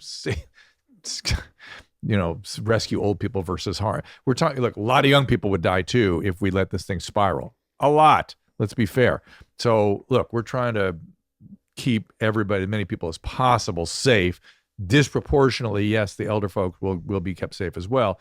I'm nearly in the risk category, for Christ's sake. How old are you? I'm 61. God. You don't look like it at all. I'll come back here anytime you want. And the point being that it is appropriate to ask the question of are we causing too much harm in the name of what's the balance? What's the right balance? Get it right. Let's navigate this thing. Let's thread that needle and get it right. Did you listen to the podcast Tom and Christina did about the coronavirus? I contributed to it. I couldn't hear. I was on the road actually then. She had me send a little video in. Oh, I don't know what it was. She had the porn star in there. Was that what it was? Why it got what? It got pulled down. What happened? I don't know. Tom won't talk about it. Oh my God. He's like, we had to take it down. Because I recorded with Christina right afterward, and she was great. She was so funny. Yeah, I don't know what they talked about. Tom sent me a link. I'm going to watch it on the treadmill tonight. I can't fucking wait. Oh, no. Yeah. So, okay, let's end. We got to get you out of here. What are some good tips for people that are, I know, right? That's why I love Tom so much. Like he goes to the mat. He really does not give a fuck. I think he does. Do you think so? Oh yeah, but it's only in retrospect. Like, he's very worried about Robert Paul Champagne and how he's feeling about us and stuff. You know all this story, right? The guy I went and visited in New York. They never put up the home tour because he was very upset with the initial part of the interview. And so we never put up. And Tom was like, we got to help the guy. He had me look up some social work for him and stuff. We tried to get services. Oh, for real? Yeah. Oh, Tom has a heart. I know. Tom has a heart? You rarely see it, but I get to see it once in a while. I like when he posts shit about me. I even sometimes, like when Ralphie died and he posted a picture of me and he goes, I want to rest in peace, Ralphie. You were a great guy. I posted a picture of me. I was like, even those jokes, I go, it takes me a second to laugh at them. I go, you motherfucker. Like today for my special, it premiered, and he posted the most unflattering picture of me. I go, why couldn't you celebrate me for a second? Why couldn't you just go, I love this guy? Like I do that to him all the time. Oh, no. When it comes to busting balls, it's his sense of humor and I think it's why I like him. It's like the Machine, the fucking dance video where he stabbed me at the end. I go, why'd you have to stab me? He was like, I thought it was funny. And you're like, huh, cool. Well, everything for the laugh. Everything for the laugh. What are some things people are doing that can do to talk themselves off a ledge? Hold on a second. And the river dance promotion. Yeah. Did you have to learn the dance? I don't know how to dance at all. I faked it. How did you know when to turn around and stuff? Was somebody coaching you? You turned around with the women and they were dancing. The first time I saw them dance, I saw them do the kick and I just kind of timed it out. And I was like, and the first time I did it was perfect. And the next time I said someone in the back, I said, when they go to kick, will you do like this? And then I'll kick and spin around with them. And they were like, oh yeah. So when they went to kick, I just kicked and spun around with them. But the first one we did was the dance was perfect. Oh. Perfect. But the copy was bad. Oh yeah. I killed a full beer. I wasn't even drinking that day. That's what the problem with my lifestyle is. So I wasn't even drinking that day. And they were like, it'd be cool if you killed a beer because it's St. Patty's Day. And I was like, oh yeah, fuck. So I was like, let's do it. So I killed a beer, but it was a full beer. And you couldn't even, because you're cutting up for my legs, you didn't see me kill a full beer. Yeah. So I was like, well, fucking cut the beer in half and I'll just finish the beer. Yeah. Because I was a full beer and I had a burp inside me. Oh. And so the copy came off, but the dance was better. This one. It was awesome. It's a great promotion. Oh, thank you. Thank you very much. So I was watching Masked Singer last night, speaking of kicking and dancing. Yeah. And did you see the bear that sang Baby Got Butt? No. Baby Got Back, rather? I don't know if I'm going to spoil it for you. Don't, please. Let's do it or don't spoil it. Please spoil it. Sarah Palin.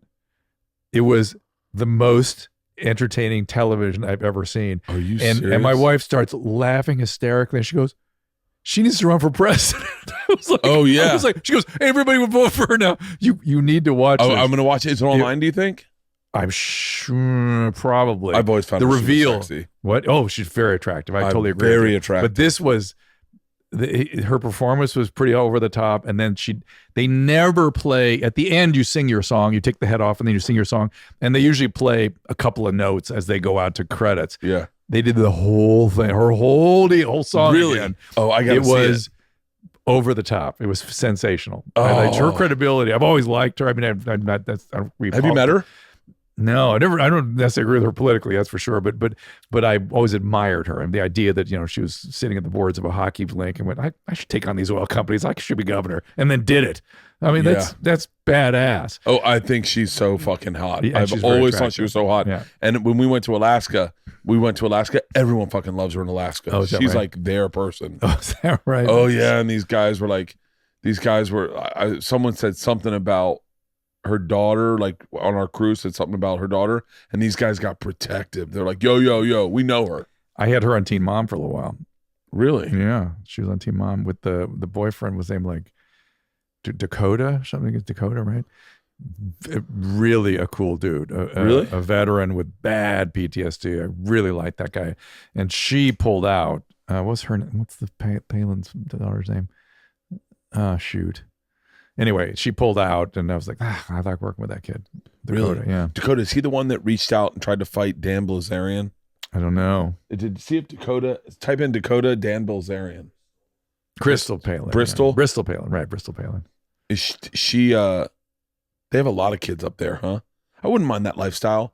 Mud rooms and 4x4s and snowmobiles. Airplanes. Everyone has their own airplane. Yeah, they have those little Cub planes. With the little giant wheels. These giant wheels, and they spin in circles looking for moose. Yes. I would love that lifestyle. Yeah, I guess he's a real vet and he had PTSD. And a really good dude. Really? Yeah. But the two of them didn't get on so well. So I was trying to help with that, and it was, more Teen Mom stuff. So anyway, stuff to get people off the ledge. Yeah, well, I'll get you out of here. I'm fine. I got all the way till 5.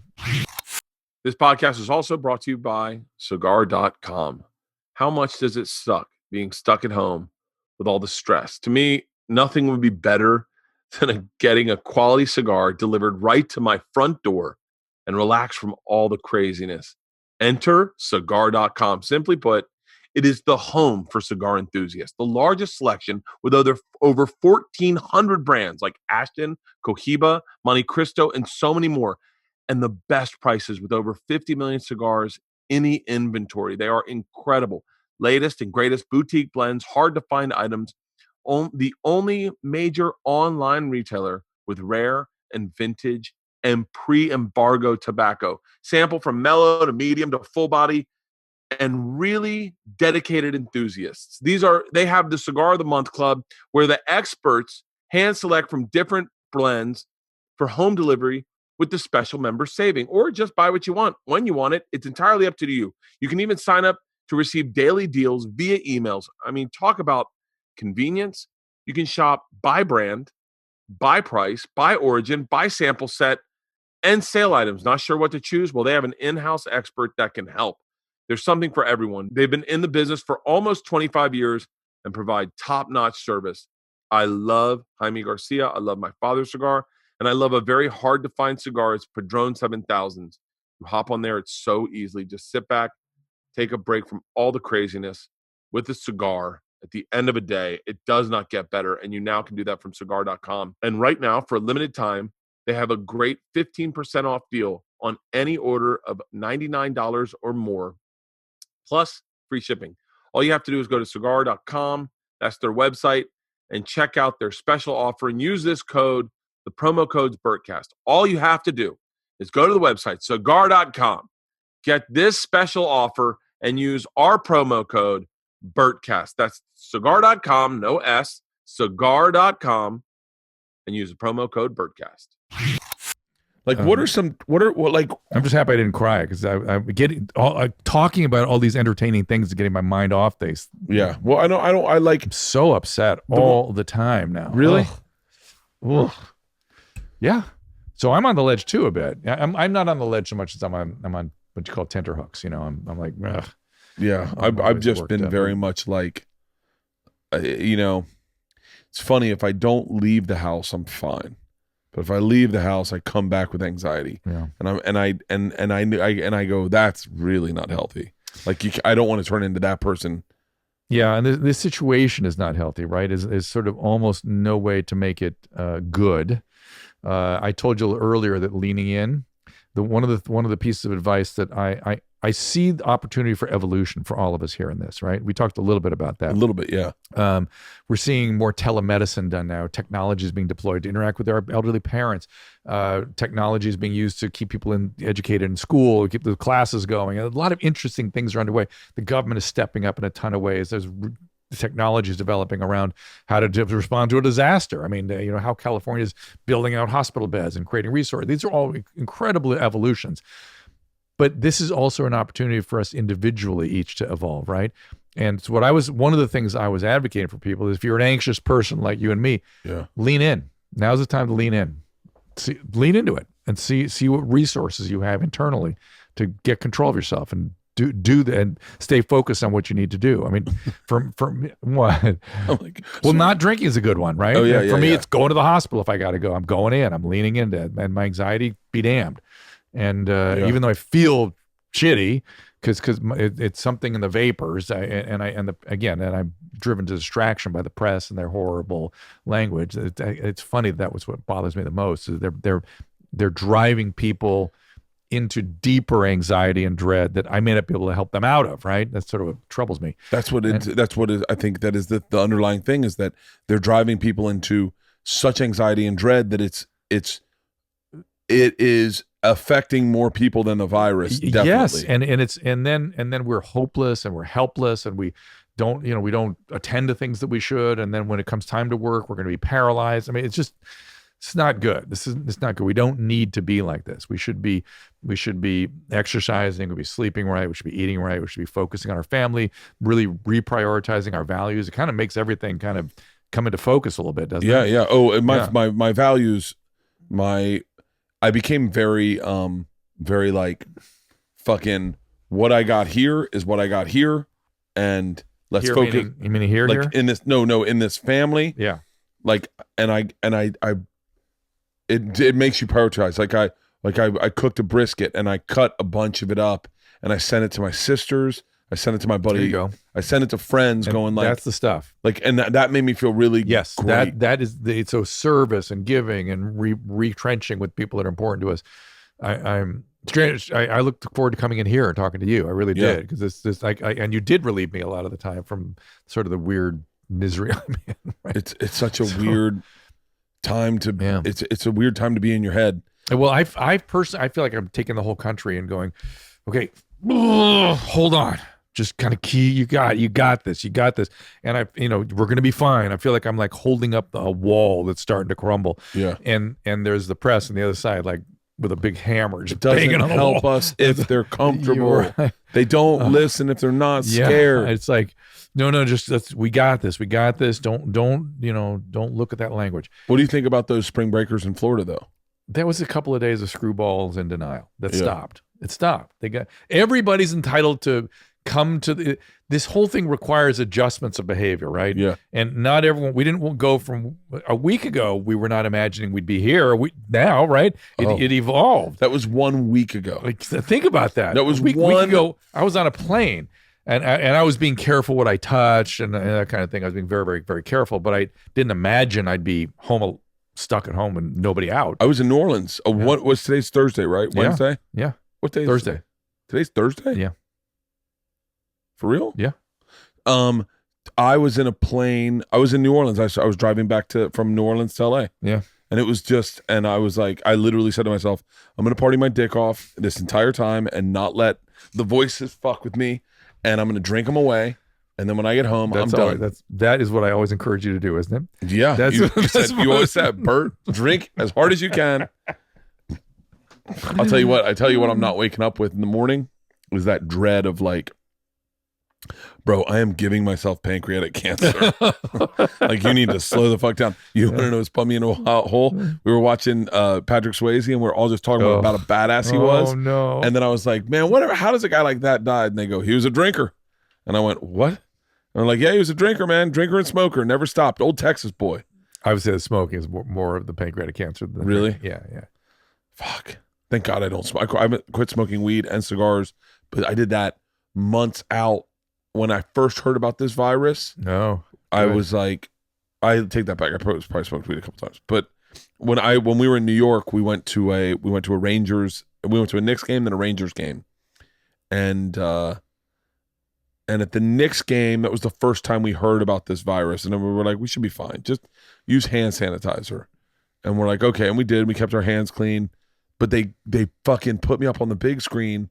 And they were like, Bert, we'd love you to rip your shirt off and kill a beer. And I was like, well, I don't have a beer. And they're like, don't worry, we got you. Someone grabbed a cup off the ground and started filling it up with local beers. And I'm like, I think this is how you get the virus, guys. Killed the beer. And then the next night went to the Knicks game. Same. Everyone's shaking hands. Everyone's touching. Way before any of that. But the one upside is, I will say, is they still had hand sanitizer at the Knicks and Rangers games. Yeah. You couldn't find it anywhere in New York, but it was in big buckets. Yeah. And so I bought a ton, and that lasted us all the way through to New Orleans. Yeah, we were being careful, and then we were instructed to be more careful. Yeah. That's what we're doing. But we didn't know we were going to go here. Just the way those kids weren't really hearing what they were being instructed to do. Yeah. They weren't hearing it. Took a day or two to figure it out. They were screwballs. Okay, they got it. Everyone's allowed to make mistakes as we go down this path. What about Vanessa Hudson? What'd she do? Oh, she was aggressive. She was like, guys, it's a virus. People are going to die. Let them die. They're old. Who cares? Allegedly. Mm. I think it's a time that celebrities maybe shouldn't try to fix it. Yeah. I'm trying to put that in as positive a light as possible. Yeah. Which is that she's asking the same question I'm asking in a very coarse and inappropriate way. Yeah. Which is, how much of a fight is appropriate, and how do we do this? And again, listen to Fauci, do what he says. That's it. It was like Gal Gadot, who I think is amazing. This is the exact thing that drives me nuts about celebrities.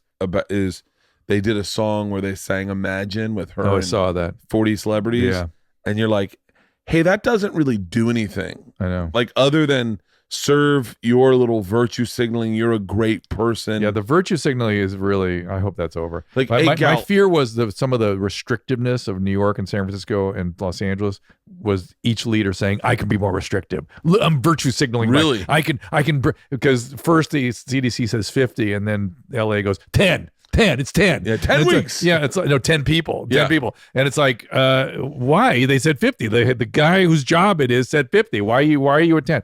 And then eventually he came down too. So I'm not taking issue with it any longer. But it seemed like a little virtue signaling going on. Like, who could be more restrictive? Yeah. I feel like saying to Gal Gadot, that's not what we use you for. Like, I'm not sure I want to know what you use her for. No, but like, that's not what we use her for. We use her for like, get in a skimpy outfit, slide across the table, knock a couple guys over, do a high kick, get on the back of a horse, and make sure your makeup's done. I hate to be an asshole, but I'll tell you right now, I'll tell you what Bert Kreischer is not meant for. Bert Kreischer is not meant for giving people information, like me spouting out facts. I don't know facts. Yeah. I don't, you definitely don't want. You want me to be a comic and be funny. That's what you want to use me Give for. some relief. Yeah. If you want to use me at my best, watch my special. Right, and it was very effective. And That's it. And I thank you for it. Well, thank you. Yeah, I recommend it highly. Yeah. Hey, Gal, go like, hey guys, watch some Wonder Woman movies. I shouldn't speak out loud anymore. I had a very strange experience where I was with her, Sacha Baron Cohen, and Dr. Ruth, and they were all speaking Hebrew. Are you serious? Yes. Yes. What were you doing there? Ruth and I were besides looking confused. Ruth and I were we were doing some promotion for something. She was lovely, by the way, and the two of them, Sasha and Gal, were there for a press junket or something. Yeah, and they're all Israeli. And so I guess Ruth used to be a sniper for the Israeli army. Yes, yeah, and so they got started just geeking out in Hebrew. It was Are you really serious? I mean, and plus both Gal and Sasha Baron Cohen are like 6'4", and Ruth is like 4'8".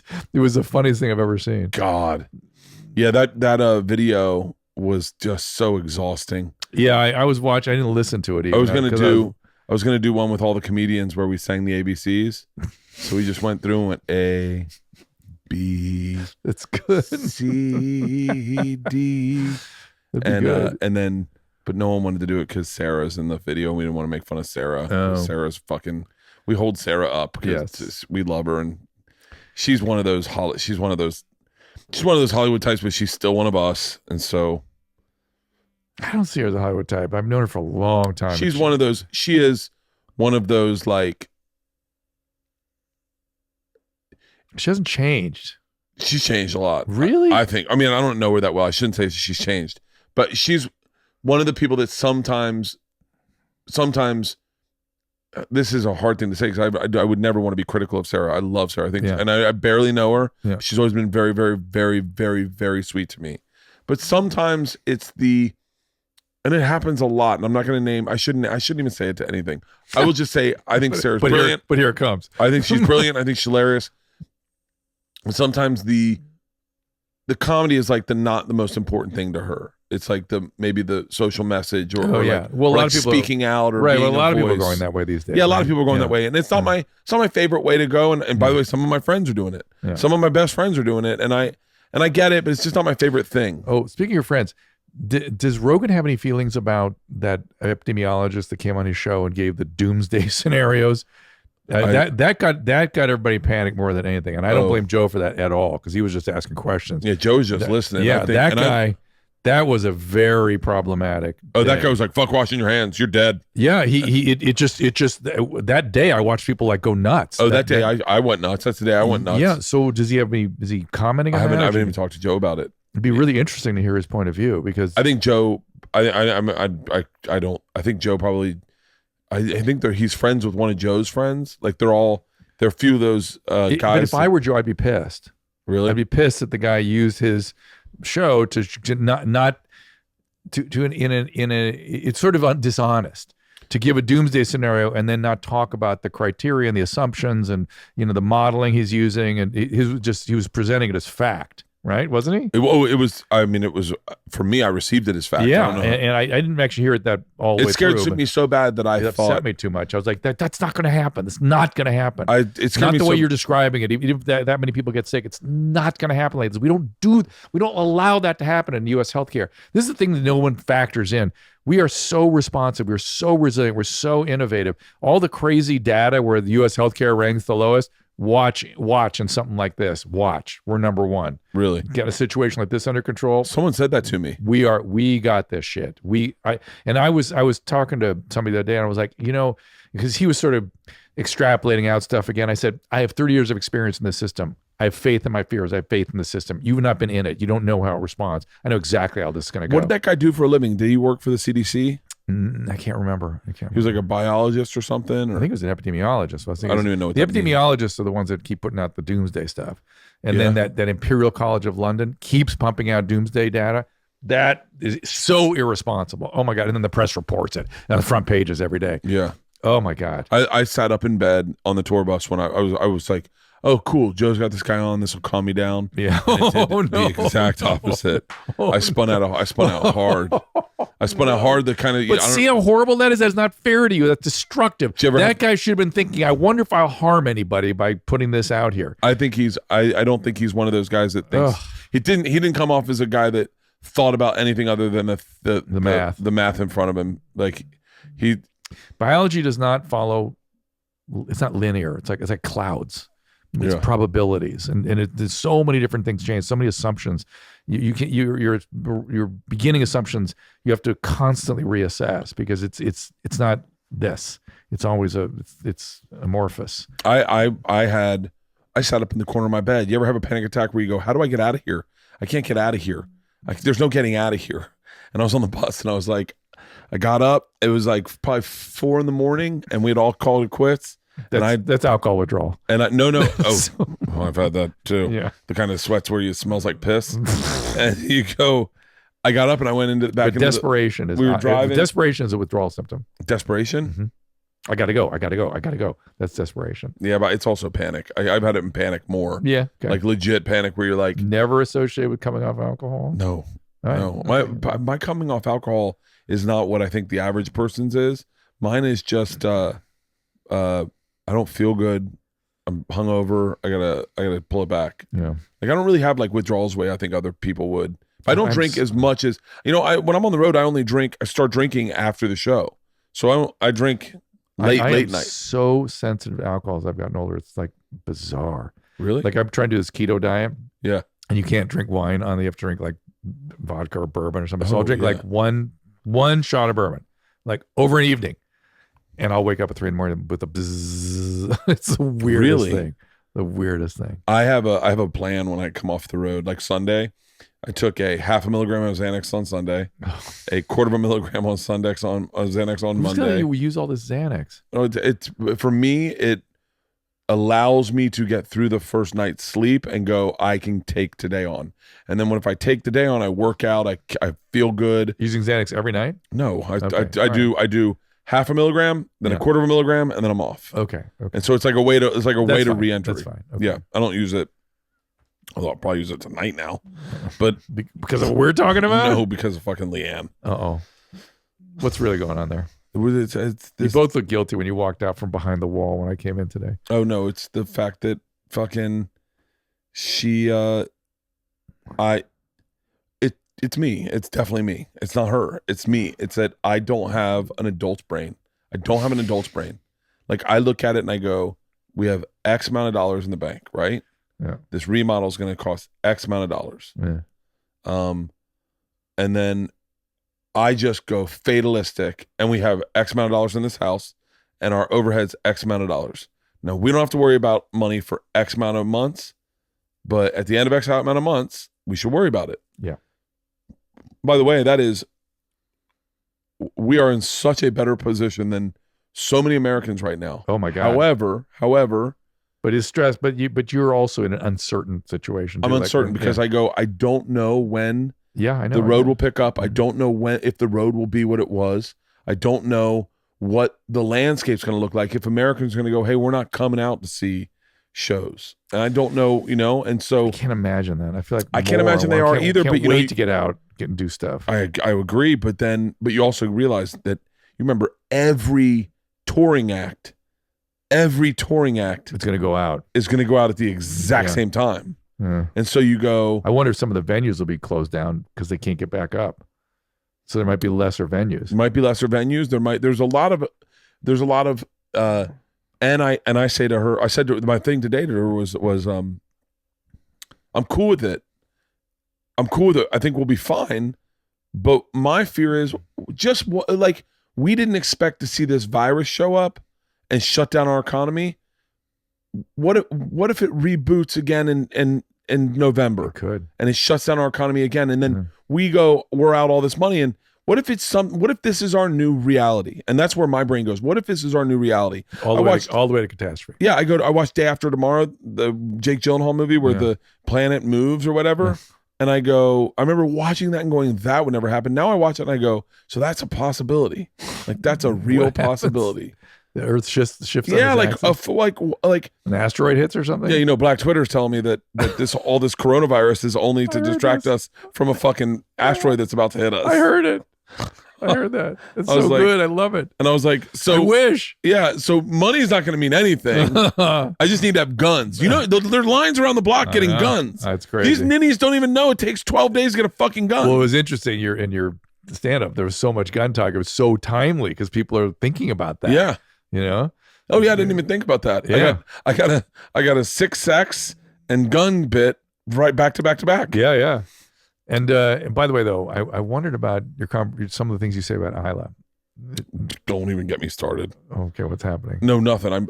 Someone said to me, "Hey man, do you ever wonder like how that's going to affect your kids when they get older?" And I was like, I haven't worked that math out. No. Well, last time we talked, some of that was starting to happen. She had seen some of the stuff, and she thought you just told cool stories about her. Yeah. Now she's like, wait, you make fun of us? And I go, yeah, of course. But you know what's interesting is that she hadn't seen this special. Yeah. Hold off on that. Hold off on that. They certainly have a conversation with her beforehand. She will never watch the special. I mean, I'm certain she'll watch it probably in college, maybe. Oh. But like the dream story is true. Yeah. The wolf tattoo is true. The bag of rice is true. Everything's true. So in a weird way, when she hears it, she doesn't remember. She doesn't hear the insult. She hears the stories. The story of us laughing when she was like a bag of rice. I would urge you to. You've always talked about how she's just like you. Yeah.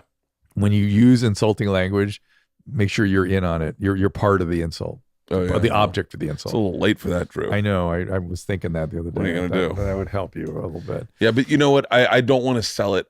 There was comics that I would watch sell things palatable. For their kids? No. Just for themselves or for the audience. And I was like, I'm going to tell it like it is. I don't know. It's part of my process of like, I remember watching comics frame things so they looked good. I'm a blue collar guy, or things like that. Yeah. That they didn't need to, in my opinion. Yeah. I was like, just tell me the joke. Yeah. Tell me the thing. And then, does your dad go out on stage with you anymore? My dad went on stage at one time. Well, that one time. Yeah, where he ripped his shirt off. It's so funny. And then he loved it. Oh. You said he talked about it like weeks later. He's like, buddy, I get the thrill, man. When you get off stage, it's got to be insane, right? And I was like, yeah. And he's like, I mean, I get it. Like, I mean, I sometimes I'll relive it in my head and I'll want to pour a drink and go, I'm having a drink and a cigar. I go, yeah, it's pretty tempting. He's like, how do you do this during Sober October? And I'm like, yeah, you get the fucking rub. It's really hard to go out and do the road. I said to God one night in bed, I said, this is probably right when we're doing DC and New York. Right after New York, partied hard in New York, go to DC. And I said to God, I was like, God, man, I don't know how I'm going to do this tour, because this tour was going from the very beginning of the year to the very end of the year. There was no break. And I was like, I need to really get in control of my drinking, because I'm out of control right now. Like, not that it doesn't happen when I'm home, but when I'm on the road, it's not a couple drinks and then go to bed. It's on the bus. We're killing beers. We're talking. We're shooting the shit until someone passes out. First one that passes out, we all pass out. And then we wake up, work out, be healthy in the day, but it starts up again at whatever time the second show's over. And I was like, man, I need like a break. Like, I don't know how I'm going to get that break. Like, give me like a movie or something where it's like a legit excuse for me to take a break from the road. And man, be careful what you wish for, because the fucking very next week I'm in New Orleans, I'm partying, and God's like, hey man, how about 10 weeks? How does that sound? And I was like, huh? And they cancel the shows. We drive across the country, and now here I am going, I guess in my head I've been saying, I need a break. And that's why I quit drinking. I was like, we're in the break now. I'm in that break. I go, let's lose weight. My big thing, let's lose weight. Let's get off blood pressure medicine. Let's quit drinking. Don't worry about getting off that blood pressure medicine right now. What's that? I'm not getting off it right now. Might help you. Let's quit drinking for the period we're off. I'm not going to be a teetotaler. Like if they loosen up restrictions and they go, you can hang out in more than groups of 10, and we go to our friend's house. Yeah. And we're having dinner at a friend's house. I'll have some wine, but I'm not going to drink with my family while I'm sitting with them like that. Yeah. And I go, maybe this saved my life. Maybe this is, cleans my body up and gets me a little healthy and gets me running and gets my body to a lightweight where running isn't a chore every now and then. And I want to lift weights. Great way to look at this. I want to lift weights. It's good. It's good. It's positive. It's good. Yeah. I mean, I'm trying to make lemonade out of lemons and say there's positives. I can't wait to interact with people. I can't wait to go to the comedy store. I can't wait to write. I've been writing jokes all week about hanging out with my kids, and you're like, I haven't been writing jokes. I'm going to write a script. It's like, fuck, do all the shit you wanted to do. Get in front of it. There's nothing like, I heard Ted Danson once say, there's nothing like failure and being at your bottom to inspire you to be creative. And when I woke up and I didn't have any press for my fucking special, I was like, okay. In my head, I was like, okay, so my special bombed. It tanked. We get it. Right. We have no special. No one saw the special. By the way, it's the first day. But like, and I just, but I'm just not doing press all day. Yeah. I'm not flying to New York that night. Right. I'm not in press all week. It makes it feel like no one wants it, you know, because they canceled everything. Yeah. And I start making out a list. I go, here we go. This is Bert. What post Travel Channel? Travel Channel fires Bert. You're not gonna beat me up. I'm getting out of this. It's the way my brain works. It's this fucking like almost like begrudging. Like there's no better feeling than getting fired from Travel Channel and then them coming back to see me at Constitution Hall or wherever I performed when they saw me and say, man, there's 3,000 people out there. You're doing 2 shows? And you're like, yeah. And they're like, man, when can we work with you? And I'm like, Travel Channel? Yeah. You have to have ghost experience. Now I know now, right? Jesus. There's no better feeling than it's like almost like the chick that cheated on you now wanting to get back together. And you're like, yeah, I'm sorry, I'm past you. Yeah. And so good. So look forward to more like that. Yeah. Create content, do podcasts. I was like, double down on podcasts, create content, make some videos, get ready for the tour, write material, and then be like, bam, come June, I'm back at it. And I'm going to say something goofy, but it feels this. Like, and I don't know what this means, but like a little spiritual program might be good too. Ooh, I like that. Like what? I don't know what that means. Part of my head went, well, maybe that means more time with his family, or maybe it means more time walking, or maybe it's something else for you, but something that would help you with some of that anxiety. What about and energy TM? TM would be great. Can I learn TM online? Probably. I think you have to have your guru and stuff. I'm a little skeptical of TM, although a lot of people swear by it. But you can certainly learn mindfulness of all kinds. I would love to learn something. Yeah. I would love to do something spiritual, but I'm a little susceptible to everything. Like I'm easily the guy that gets swept up into Scientology. Like I could definitely see myself. Do not join anything like that. I can easily not be in like, the short term. Oh, I was watching this whole documentary on cults, and I was like, I wish I had their confidence. These cult leaders really murder it. Like David Koresh, like Jesus, I can see myself getting swept up into his shit and going like, this guy's got everything. He's fucking my wife. I mean, my kids call him dad. Like, how did you do this, man? So, that's so funny. Is that a Leanne up there? That's Leanne. That's fantastic. It's a much younger Leanne.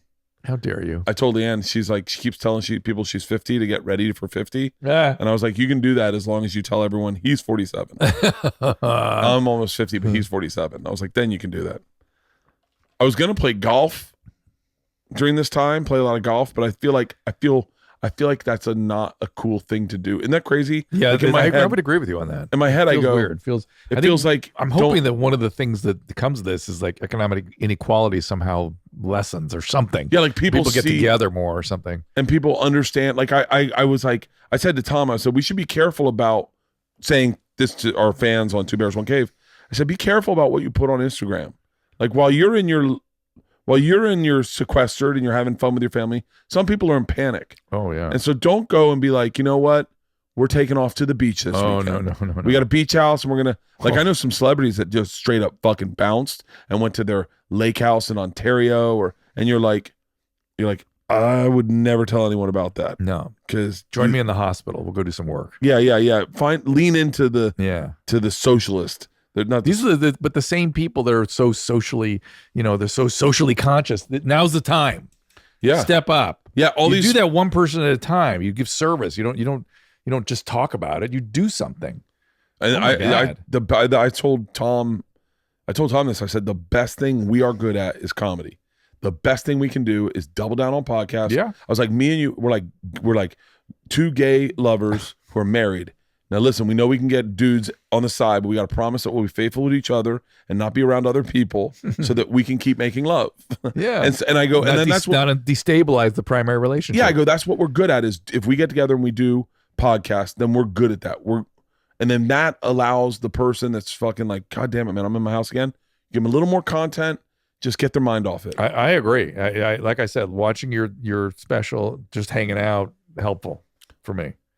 So that's a perfect way to end this podcast. That's the greatest compliment I could ever get. Yeah. Well, help me today. Well, hey, I will say this, pulling the curtain back. Thank you for taking my call the other day. Anytime. When I was spinning out. Anytime. I appreciate it. Leanne was the first one, was like, call Dr. Drew. You were actually easy to bring down. I was okay at that time. I think that might have been Sunday. Yeah, I think I might have already eaten a Xanax. Okay, well, it was pretty easy. You did the right thing, obviously. I did the right thing. So are you traveling at all? Nothing. Zero. I'm here. So you're in LA. I'm here. I'm doing a nightly show on Fox 11 where we just recap all the coronavirus news. And it's stunning how much stuff changes every day. It's really amazing when you try to recap all the stuff. Oh, I bet. Woo! It's kind of interesting, and it gets me, nervous. Have you doubled up on your solo podcast? On your podcast? I've been doing streaming shows every day. Okay. Where do people find that? DrDrew.com. So like I said this morning, I had this woman on that wanted to talk about end of life. I want to watch that. Tom Green tomorrow. I had Rob Schneider on a couple of days ago, and he said some stuff that's when the New York Times took after both of us. What did Rob Schneider say? He was just saying, it's a virus, calm down. It's like the flu. He was sort of comparing it to flus and things. He was being very cavalier, I'd say, about it, but he was like trying to get his heart was in the right place. He was just like, we've been through stuff before. We're having a huge reaction here. Maybe it's not so necessary. He didn't say don't follow the CDC directions. Yeah. And the New York Times said we're virus deniers. I know, it's unbelievable. It's unbelievable. Jesus. Yeah, they really. You should have replied and said, "You should hear my thoughts about the Holocaust." No, you really should be able to sue these people. It's crazy that we can. It's really crazy when they do horrible things like that in full knowledge of what they're doing. Come on. Oh fuck! And so wait, do you do that? Where do you film that? Do you film that in my house? Oh really? Yeah, we have a whole studio set up now. Oh god, man, you're all over. So you got my wife set this whole thing up. So it's really a pretty cool thing. We stream right out of the kids' playroom. Well, when we're allowed, set up like this. When we're allowed to hang out, we got to do dinner. All right, please. I would love that. We've been talking about that for a while. We got to do. I want to do it. Yeah. Leanne absolutely loves you. She cleaned the house because you were coming. She goes, I cannot. That was the beginning of the beginning of the shit show day we've been having. Was Isla goes, Mom's in a way, and I was like, really? And she goes, oh yeah. Apparently someone important's coming over. And I went, hold on. I go, what's going on? She's like, I can't have my house looking like this if Dr. Drew's coming over. And I was like, honey, he doesn't give a fuck. I said, I'll walk him I'll tell him we're afraid of infectious diseases and walk him through the back corner. Yeah. She was like, no, I've got to clean this. I've got to meet with the contract. My wife does the same thing. It's always like if a male friend's coming over, so we just would not even notice. Yeah. Would not even, certainly not care, but definitely not even notice. Oh, I would not notice, nor would I care. No. How's Bob doing? Good. He called me about a week ago and was worried about the Corona thing and how he's going to deal with it in his programs. And I got to talk to him. And then I saw an Instagram of Shelly today where she had a full N95 mask on. Oh yeah. So I'm like, oh boy, Shelly's so sexy. You've never had her in here, have you? No, I had a huge crush on her. She's amazing. I bet. She's become this like really skilled professional now. She's really so good. Oh my God. She was like my crush on that show when I started watching it. And then one time I was with my daughter and she was in American Girl Doll, I think with her daughter. And I was like, oh my God, she's even beautiful in person. Yep, she is. Yeah. Let's set I'd love to have her on my podcast. I think I reached out and talked to her about it, maybe about doing it, but we never got in here. Well, I'll drag her in maybe. All right, let's do it. Yeah. Because we have time now.